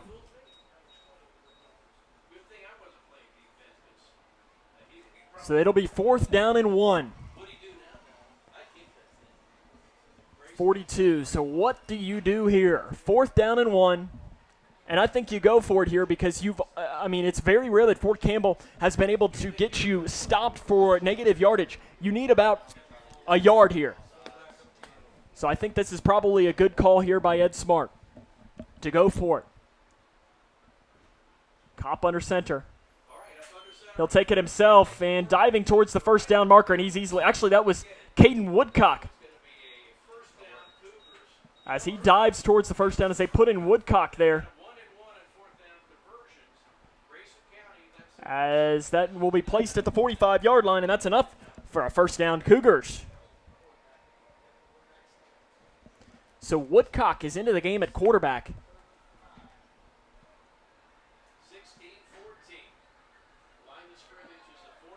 As I think, is he still in under center there? So they're wanting the clock to roll here. And the clock is rolling here. So Caden Woodcock is in at quarterback for Grayson County. I'm not sure if there was an injury to Logan Kopp or what. It's a handoff to Hunter Gibson up the left side. Actually, Woodcock keeps that one across the 50, and he fooled everybody. As it's a pickup of about 9 yards, and Woodcock in at quarterback. This is an interesting move here for Ed Smart. So down to the 46-yard line, a pickup of 9 yards. That'll bring up 2nd down and 1. So Caden Woodcock. And Kopp is standing on the sideline. I'm not really sure what the decision is here to take Kopp out of the game. I'm not sure Coach Smart was just trying to get a burst to his offense or what. Kopp under center, I formation. Woodcock is. It's going to be a handoff across the left side to Hunter Gibson. He's got the 1st down and more. He's still on his feet. Down the sideline, he tight ropes it down to about the 30-yard line. So they'll place him down here. Let's see, where did he end up stepping out? And they're going to say he stepped out before that. And another Fort Campbell player is down with some cramps. Down to the 36. So that is a 10-yard pickup, though, and enough for a 1st down for Grayson County. That's something that Grayson County, I'm not sure, has had a player, well, we don't know that for certain, but I'm not sure that they've had a player cramp the entire night on the field. Fort Campbell has had probably half dozen here tonight in this one. Let's see if we can't bring you some scores. Barron County all over Monroe County after 3 quarters, 52-6. Owensboro defeats Apollo 46-0. Logan County is leading Russellville 48-14. That game is in the 4th quarter of that one. Central Hardin leads E-Town 40-25. Our score, though, Grayson County leads this one 16-14 with 6 minutes and 24 seconds to play here in our game. As it's been a while since the last close game that the Cougars had was back in, as looking here, as that was the 38-35 loss to Allen County Scottsville. As that was where Allen County hit a game-winning field goal, as I think with about 1 or 2 seconds left in that game. And that was maybe, quite possibly, one of the best football games that I've seen in a long time. Coach Smart disagreed because he said that we lost, so it can't be a good game. But for me, calling it, it was a great game, and the Fort Campbell faithful rises to its feet.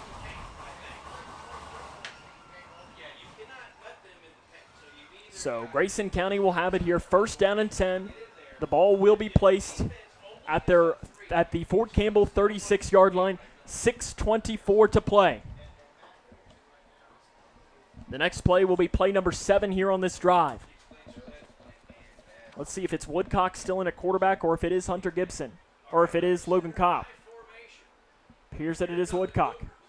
Woodcock's going to hand it off to the left side to Gibson. He gets around one defender across the 35, spinning down to about the 30. And a fumble, and Fort Campbell says they have it, and they do. That was on the far side of the field. We missed it. And a fumble, and Fort Campbell looks like they're going to have the football. And that is a big-time mistake here by Grayson County. Ball placed on the 30-yard line, and I missed that completely as to where it popped out, but a fumble by Hunter Gibson. And Fort Campbell will have the ball here, down by 2 with 6 minutes and 17 seconds to play. Ball placed on the 30-yard line. This is where the Cougar defense has got to step up. Shotgun formation for Middleton. 2 wide receivers out on each side. He is going to hand this off to Massey. He does a juke move, and he's going to be brought down for a loss on the play. So where will they end up placing this down, as the official looks like he's going to mark him down about 4 yards short. So that'll bring up back to the 27-yard line. So 2nd down and 13. 5:50 to play. Grayson County hanging on to a 16-14 lead against Fort Campbell. Sam Gormley here with you, doing tonight's coverage live from the military base of Fort Campbell. Trips out here to the near side, 1 wide receiver out to the far side. Pie firing over the middle, and it is intercepted by Grayson County at the 45, across the 30, across the 25, inside the 20. He's taking it to the house. Touchdown! touchdown, Grayson County. That's Hunter Toms, a 45-yard interception return for a touchdown. And the Cougars have come up with a massive play on defense to take a 22-14 lead. How about that? Hunter Gibson, 45-yard interception return. The Grayson County Cougars have come up here with a massive play.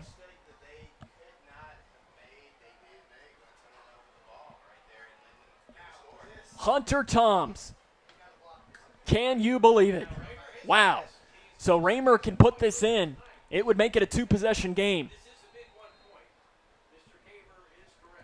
Raymer placed down. The kick is up. The snap is bobbled, and it is going to end up being a no good there. So 22-14. It is still a one-possession game. This is Cougar football on K105. Living in your ideal home, or is it still a dream? Future Designs Building Materials can help you turn your dreams into reality with atrium windows that will make the sun look brighter, roofing material that will keep your home protected year-round, and decking material for that perfect barbecue setting. Now is the perfect time to get your home improvement project off the ground. Got questions? Future Designs Building Materials can help with all your lumber and home improvement questions. Visit Future Designs Building Materials on Quarry Road in Litchfield or fdbm.net.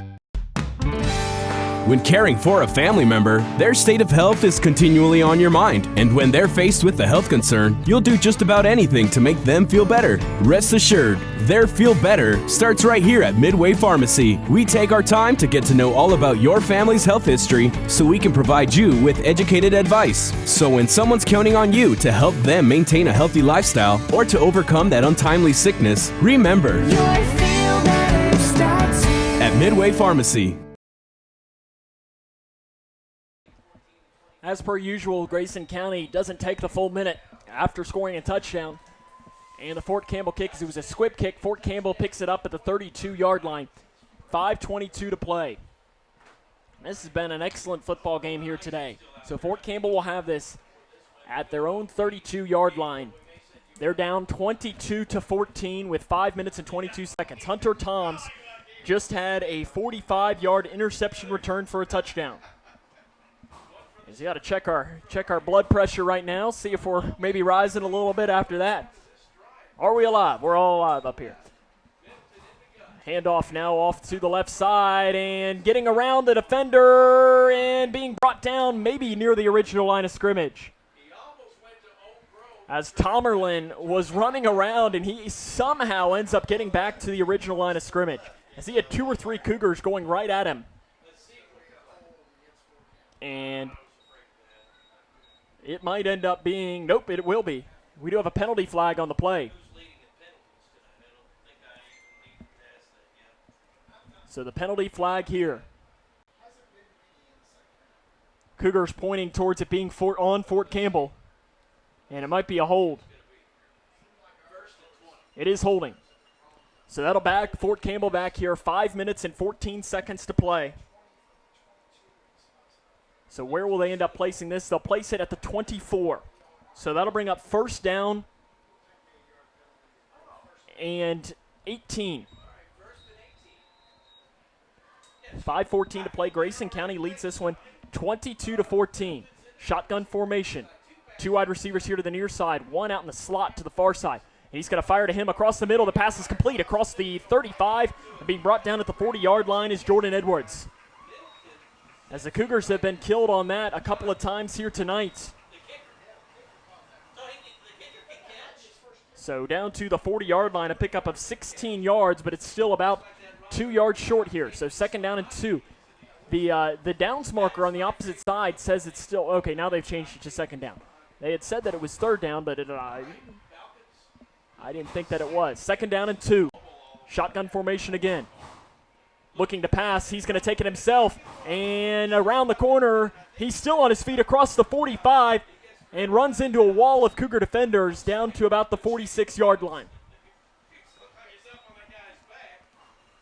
So they'll place this here, first down for Fort Campbell.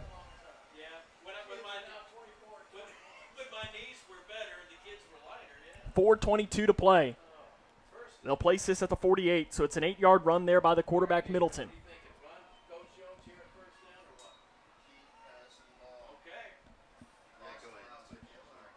So here comes Fort Campbell, first down and 10.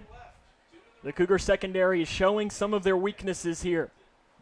2 wide receivers out on each side. Milton rolling out to his right, scanning the Cougar defense. Pump fakes. He's going to throw off into the flat. It's complete.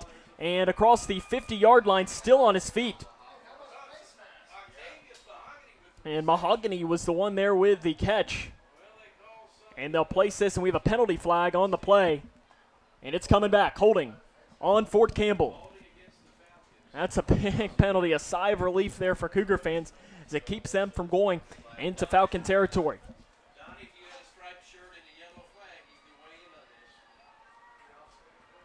So they'll place this back here. The holding penalty will move it back to the 35-yard line. So first down and 23. We're going to go off our scoreboard here. First down and 23. It's way too late to do some of that math. 9:15 is what our time is here, and there still might not be an end in sight here with 3 minutes and 50 seconds to play in this game. 2 wide receivers out. Middleton, he's going to throw off into the flat, and did he catch it or not? It is a catch. So he probably should have dropped it as he went down to dive down to catch that. Was the running back Massey. And he's going to end up being brought down for a loss, and this is going to bring up second down and long. So 32 is where the ball will be placed. So second down and 26. 3:20 to play in this game. Grayson County still leads this one 22-14. Hunter Toms had the massive pick six just a few minutes ago, 45 yards, taking it all the way to the house to give the Cougars this lead that they have now at 22-14. 2 wide receivers out on each side. Dropping back to pass is Middleton. He scans to his left. He's rolling out. He's brought down, and he throws, and that's got to be intentional grounding maybe now. And did they throw the penalty flag? They do. So the Cougars ask for the penalty on intentional grounding as the Cougars were getting ready to bring him down on the play. And right when he did, he just threw it off into the flat, and there wasn't a wide receiver even close. It didn't even make it to the first down, to the line of scrimmage either. So that's intentional grounding. That's a loss of downs, too. So it's going to be third down and a mile. So the first down, so it's marked back here to the 15-yard line. So they need to get to the Grayson County 42, but the ball is placed at the Fort Campbell 15. So it'll be third down and 43. So what do you call here if you're the Falcons head coach, Josh Robbins? Somebody yells saying, Hail Mary. So 3 wide receivers here, trips to the near side. 1 out far to the right. Dropping back to pass. He pump fakes. Now he's going to throw. It is kind of a Hail Mary. Throwing it up, and it's tipped.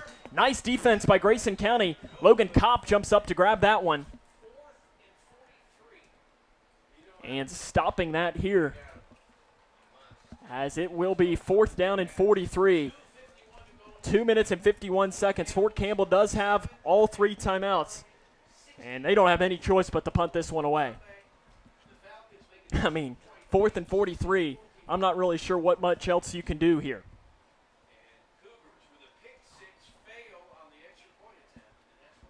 So 2:51.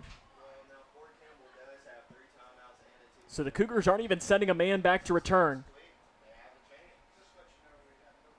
The punt is away. It's a line drive, and it's going to take a bounce at the 35. It's going to continue to roll across the 50 and going to be down at the maybe 47-yard line. So that's where Grayson County will take over at their own 47-yard line, still not near where the original line of where the first down marker that Fort Campbell was going to have that be. So they'll place this here at the 47-yard line.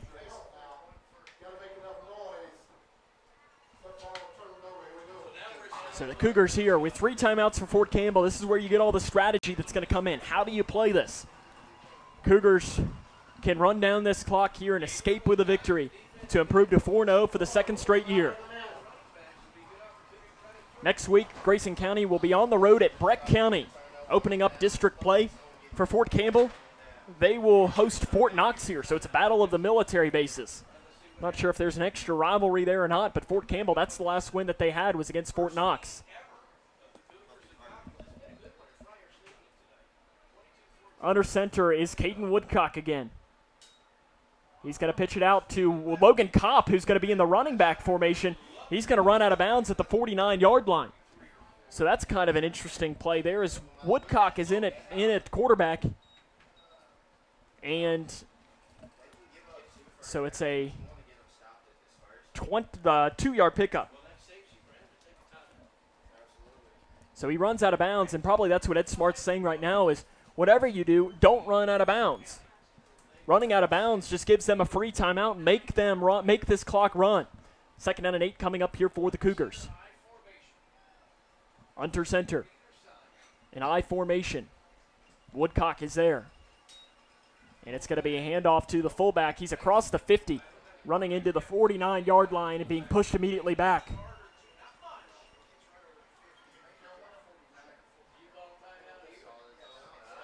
So to the 49, and Fort Campbell does take a timeout, so we'll take it with them. This is Cougar football on K105. At Dan Powers GM Center in Litchfield, you'll find the area's largest selection of late model vehicles with hundreds of vehicles to choose from. And with a $500 trade assist on every qualified purchase, a broad network of lenders, low interest rates, Dan Powers GM Center in Litchfield is the best choice for your next vehicle purchase. And if you don't see what you're looking for, they will find it. Plus, the friendly professional service staff is always there to meet your needs. Dan Powers GM Center, 1517 Elizabethtown Road in Litchfield. When you or a loved one is ready to seek help for a drug addiction, don't let the moment pass. Instead of wasting precious time searching the internet and spending hours on the phone, you can find help now.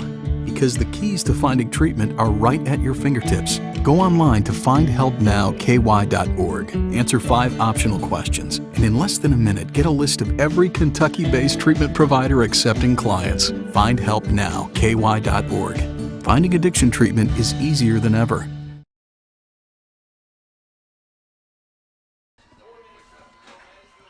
Welcome back here to Fort Campbell. As 3rd down and long coming up here for the Cougars. 3rd down and 6 to be more accurate. Under center is Woodcock. And Jacob Kerr runs. No, it's a pitch out to Woodcock. He pitches it out to Kopp. Kopp dives towards the 1st down marker, but he stopped about 2 yards short, and he goes out of bounds. So a double whammy there for the Cougars. So Fort Campbell is going to get the ball back, and they're going to have quite some time to work with as well. So to the 46, so it's a 3-yard pickup for Kopp on the run. So the Cougars here to punt this one away. Fort Campbell comes off the edge, almost gets to it, and it's a booming punt for Grayson County. And the Cougars are going to down this one as it's rolling. Actually, it's going to be picked up. And why do you pick that up? As Kedrick Eady picks it up at about the 17-yard line. It was looking to run. That's the most dangerous thing that you could do. You don't pick it up cleanly, and the Cougars win the game.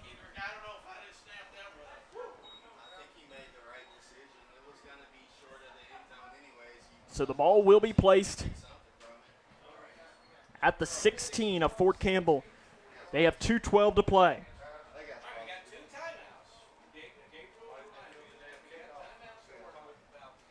So the ball placed at the 16. So 2 wide receivers out on each side. The shotgun formation for the senior quarterback, Middleton.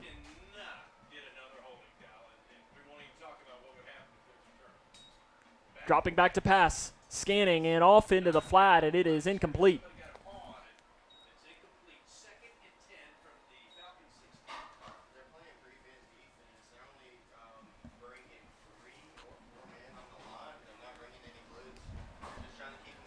As Grayson County here coming up with the ball. So the Cougars have this one coming up. 2 wide receivers out on each side. Throwing off into the flat. The pass is complete. A juke move across the 20 down to the 21-yard line, and the clock is going to roll under 2 minutes now. So that'll bring up 3rd down and about 5 here. as the ball is placed to the 21. So 3rd and 5 coming up, 1:50 to play. The clock is rolling. Shotgun formation, 2 wide receivers out on each side. The Falcons have 2 timeouts remaining. They're down 22-14 against Grayson County. Dropping to pass, the pass is complete, and it is caught by Jordan Edwards near the first down marker. Does he pick it up or not? And the officials are going to call for an official timeout here. And it is real close. I do think he has just enough to move it across. And they do. So it is a first down for Fort Campbell. The ball placed here at the 26. So ball placed at the 26. Shotgun formation again for Middleton. 1-step drop over the middle. The pass is complete across the 35, across the 40, moving across the right side, across the 45, across the 50, and into Cougar territory goes the Fort Campbell runner. And just like that, knocking on the door here, as that will move the ball placed here to the 46-yard line. As that was a pass and catch by Tomerlin. 1:20 now to play. So place this, and immediately the clock will start to roll. 1:20 to play now. Fort Campbell trails Grayson County 22-14. They have the ball at the Cougars' 46 yards away, but they would need a 2-point conversion. Dropping back to pass, and the Cougars got him in the backfield. In there on the sack for Grayson County was Ryan Mode, and that'll force Fort Campbell to take a timeout. So that'll be their, they have 1 timeout remaining after that. So this will be placed here, I believe, at the 45. So that's where it'll be a 2nd down and 17. It'll be to the 47 is where our scoreboard says, but that moves them back into their own territory. If you just joined us here today, Grayson County fell behind 7-0 after Middleton found Edwards in the first quarter, and that was our score at the end of 1. But it was a 7-yard touchdown run by Logan Kopp to tie the game up at 7. Logan Raymer scored on the field goal 32 yards to make it 10-7, and then a 1-yard touchdown run by Logan Kopp was the last offensive score, and that was in the first half. And they led this one 16-7 after the extra point was no good by Raymer. In the second half, no scoring in the third quarter, but a 4-yard touchdown run by Octavius Mahogany brought their 14, and then a 45-yard interception return for a touchdown by Hunter Toms. Dropping back to pass, firing this off into the flat. The pass is complete near the original line of scrimmage. And that is complete to Jordan Edwards. So Fort Campbell now, as the clock is still ticking here with about 45 seconds now to play. 3rd down and 10 coming up. Shotgun formation. They need to save that timeout in case they might really need it. Dropping back to pass. Middleton fires off into the flat. The pass is complete. He stays in bounds across the 40-yard line. That'll bring up 4th down and 4, and I think you got to use the timeout here, and Fort Campbell does. So it comes down to this. The ball placed at the 40-yard line. 31 seconds to play. 22-14, Grayson County leads. It'll be 4th down and 3 coming up. Wow. What more can you say than that? What a game it's been. It's been not necessarily probably the performance that Coach Smart was hoping for. But right now at this point, just win the game, get out of there and get into district play. See if I can't bring you some scores. Owensboro Catholic has defeated South Spencer 54-14. Hart County leads Butler County 47-28. That is with 4 minutes to play in the fourth quarter of that game. A final Owensboro has defeated Apollo 46-0. So here we come. 4th down and 3. If Fort Campbell picks this up, they will live to fight another play. No timeouts remaining though. The ball is placed at the Cougars' 40-yard line. What do they draw up here? Dropping back to pass. He's going to fire. It is complete, and he is brought down short of the line, I think. It's real close to that first down marker. The near judge says he has it. The far judge says that he doesn't, and it's all going to be up to this spot. It's really close here. So they're going to measure this here. 25 seconds to play, and they are going to call for an official timeout here. Whew. They say football is a game of inches, and this is the perfect example for it.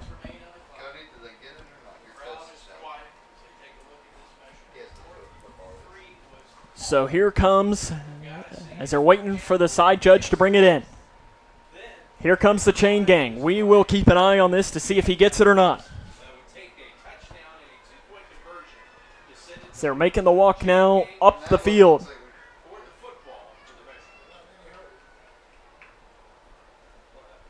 They're placing it down here. And I think he's got it by a nose. He has it by maybe a centimeter. I mean, that close is how much he had it. First down for Fort Campbell, though. The clock will move on the official's whistle. 25 seconds to play. So the ball is placed down to the 36-yard line. So he gets that first down by maybe a centimeter.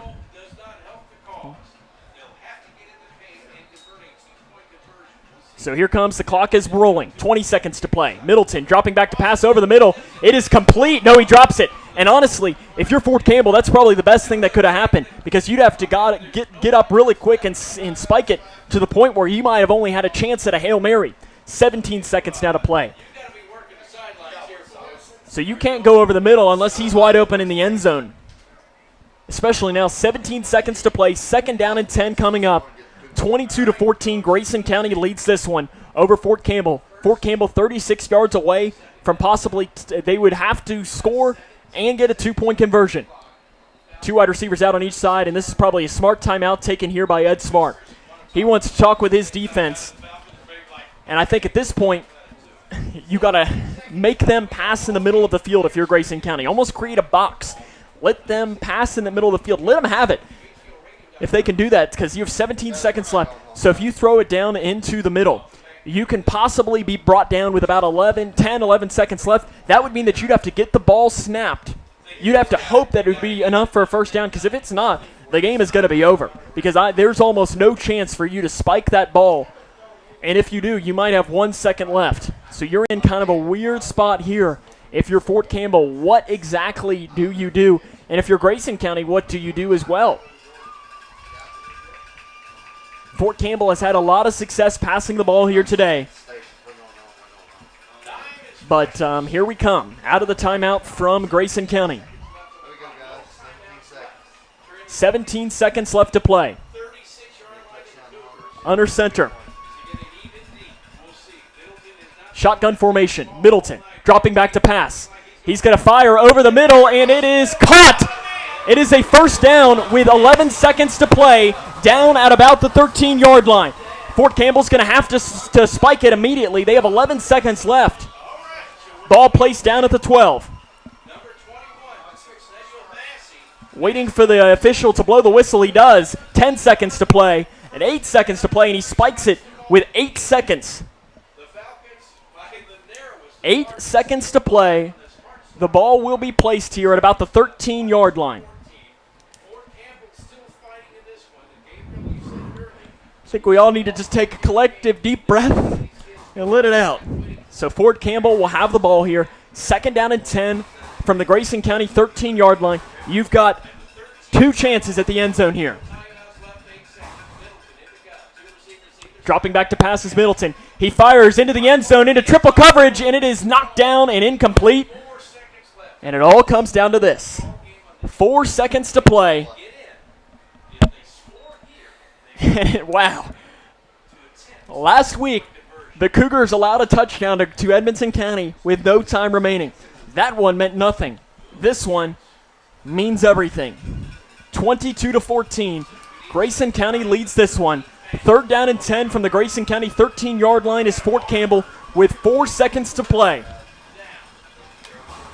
Shotgun formation. Two wide receivers out on each side. He drops back to pass. He's going to fire into the end zone. It's overthrown, and Grayson County survives. 22-14 is the final score. Take a deep breathe out. Fort Campbell is stopped short, and the Cougars improved to 4-0 for the second straight year. Wow. What more can you say on this than just wow? Grayson County wins this one 22-14. We'll come back and wrap things up after this, as this is Cougar football right here on K1. Have you ever wished your life came with a handbook? Well, you're in luck. That's exactly what the Grayson County Extension Office is. Your handbook for life. Let the ladies at the Extension Office bring you the most up-to-date information in all areas of your life, like cooking, gardening and canning, financial stability, disease awareness classes, early childhood education, farming, and even 4-H club, just to name a few. But if you can think of it, the Grayson County Extension Office can teach you. A free resource to help you navigate life a little easier.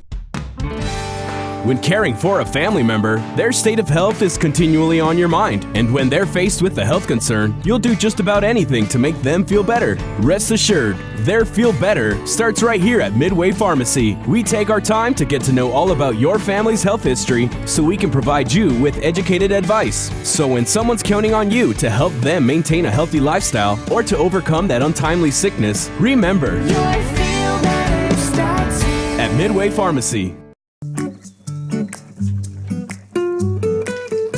You wouldn't get caught out on the lake without your favorite bait. So why would you get caught digging without calling 811?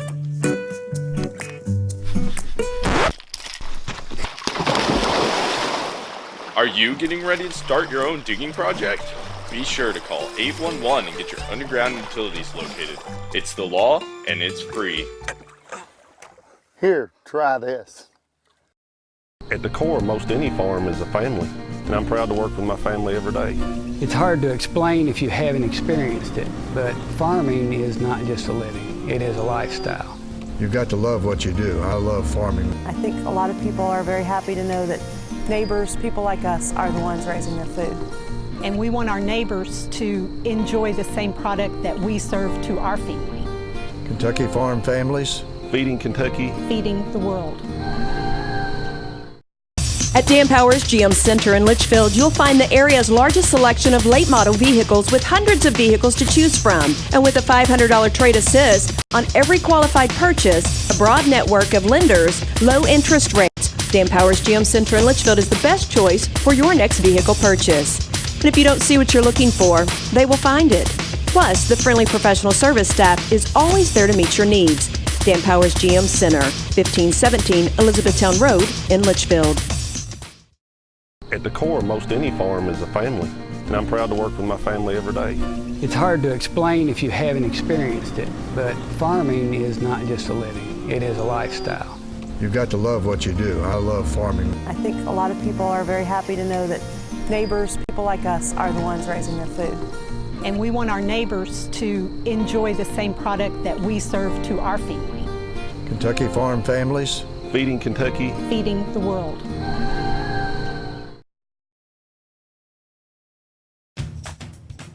Welcome back to the show. Now it's time to dig into some of this great barbecue. Cut!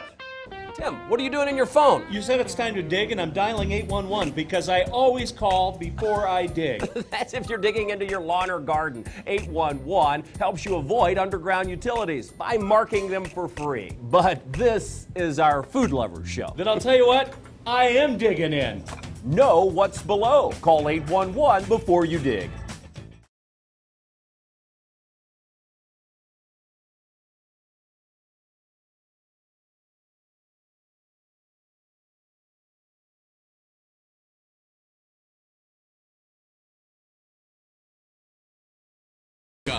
Wilson and Muir Bank, and by State Farm agent Carter Harrell. And now for a recap of tonight's game, here's the fifth quarter show with Sam Gormley on K105. Wow. I'm not sure really what more you could say after that game here tonight. Grayson County survives here at Fort Campbell, winning this one by a final score of 22-14. As the Cougars right now sitting there talking, and I mean, Ed Smart, I'm sure when he comes up and talks with us, hopefully after this game, he'll have some things to say, some things to like tonight, some things really not to like. So I'm sure that he'll be able to let us know everything all about that. But again, our final score here tonight was Grayson County 22, and Fort Campbell was 14.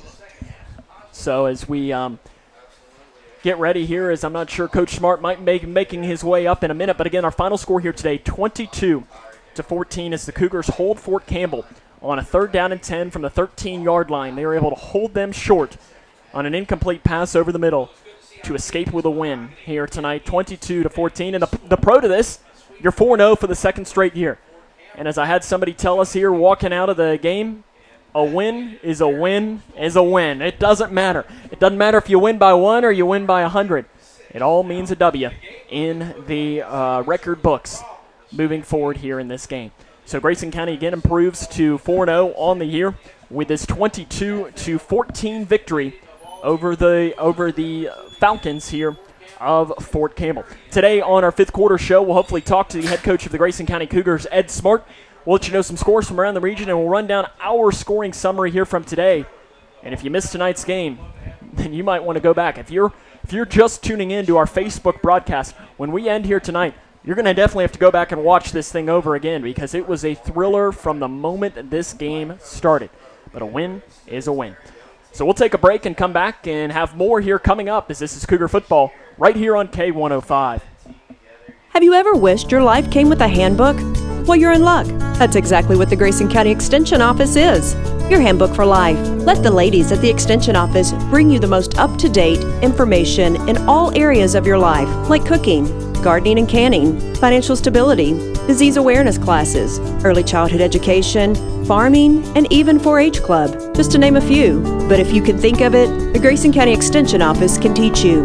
A free resource to help you navigate life a little easier.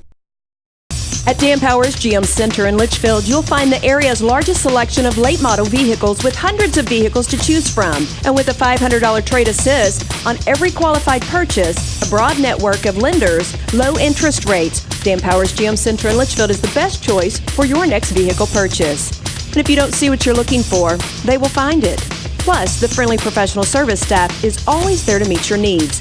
Dan Powers GM Center, 1517 Elizabethtown Road in Litchfield. Have you ever wished your life came with a handbook? Well, you're in luck. That's exactly what the Grayson County Extension Office is. Your handbook for life. Let the ladies at the Extension Office bring you the most up-to-date information in all areas of your life, like cooking, gardening and canning, financial stability, disease awareness classes, early childhood education, farming, and even 4-H club, just to name a few. But if you can think of it, the Grayson County Extension Office can teach you. A free resource to help you navigate life a little easier. Oh, I guess we have 30 more seconds, guys. It was hot here when we first got here.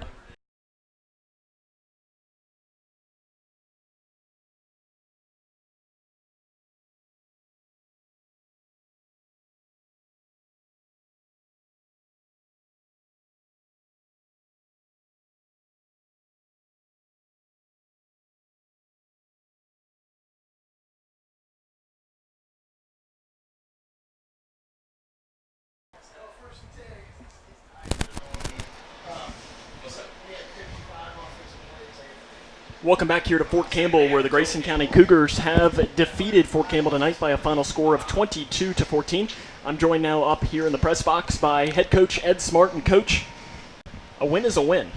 That's about all you can be able to say tonight. So first off, I think the highlight of this game, when you look at this, was Hunter Toms having the big pick six when, it was a 2-point game at that point. Did that give us some life to your team, though, when it looked like the momentum had completely shifted into blue? It did, and then we missed the extra point. And now it was like, okay, they score, they're going to go for 2, now we're in overtime. We kicked the extra point, we're two scores ahead, and all this that happens at the end, it's a lot less stressful. All I'll say. If we want to look at your rush defense tonight, they really held Fort Campbell to pretty much nothing at all. A couple little runs, but that has to be at least a positive. Sure. We'll take it. That's the positive. You've been around my mother. Mom said can't say something nice, just don't say anything. So this may be a short interview. Well, we were talking with Coach Jones before the game about special teams and how really up until today it was one of your main strengths, I'd say, on the team. You had some good punts today, but the previous 2 games you had long kickoff returns, you had a block punt, and if we are talking, Logan did make you a 32, 31-yard field goal somewhere along the range. Logan had that, and I thought that helped because again, that got us. We was ahead by 2 scores there, but then we missed another extra point, and then we had a bad snap, and that last one, and we had a kickoff that we recovered. That, but we just, we just did not. And I guess I'll take responsibility because this week we didn't hit much. We were kind of banged up after Edmondson, so I thought, well, let's just kind of back off a little bit. And then we went in the morning 3 days this week because of the heat, and we won't do that again. I just felt like we was really sluggish and just, didn't play with any intensity and, didn't play very smart either. That's what really bothers me is I talk all the time defensively about being smart. Defense is being smart. And we just made some really poor decisions. And, again, we're driving the ball, and they just take the ball out of our running back's hand and, just some stuff that just very frustrating.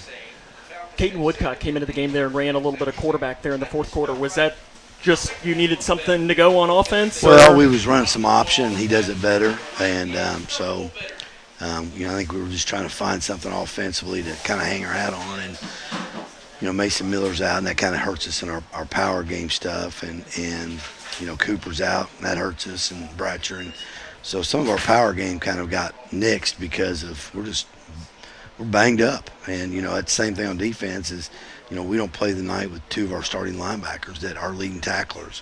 And I thought Zabel come in, for the most part, did a pretty good job. And but we were a little underhanded, but it's not an excuse for our effort. And I'll be honest with you, and I told our kids, I felt like our seniors played a really, really bad game. And all year they've played really pretty good. And tonight they made a lot of mistakes, and you should not expect that out of seniors. Looking ahead to next week, you open up district play against Breck County. It's a team last year that you won that one by a final score of 34-0 or something along the lines of that. What do you know about the Tigers this year? Well, I bet they probably beat Caverna, so they're going to be 3-1. So they're going to be the best team we've played so far as winning record. And their coaches made the statement they think they're 30 points better than us. And I'll be perfectly honest with you, after tonight, they probably are. If we play like we did tonight, we won't win another game.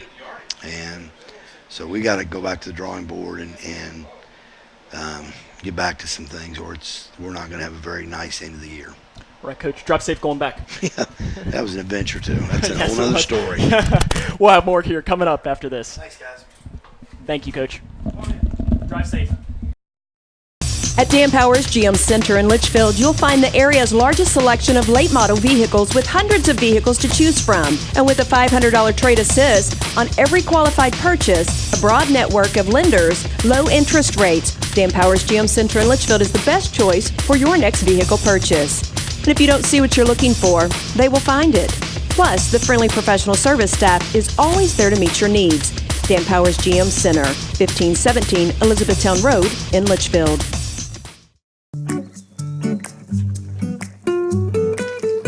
You wouldn't get caught out on the lake without your favorite bait. So why would you get caught digging without calling 811?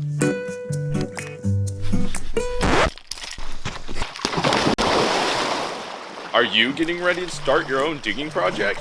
Be sure to call 811 and get your underground utilities located. It's the law and it's free. Here, try this. When caring for a family member, their state of health is continually on your mind, and when they're faced with a health concern, you'll do just about anything to make them feel better. Rest assured, their feel better starts right here at Midway Pharmacy. We take our time to get to know all about your family's health history so we can provide you with educated advice. So when someone's counting on you to help them maintain a healthy lifestyle or to overcome that untimely sickness, remember, at Midway Pharmacy. What's the FAFSA? I have no idea what FAFSA stands for.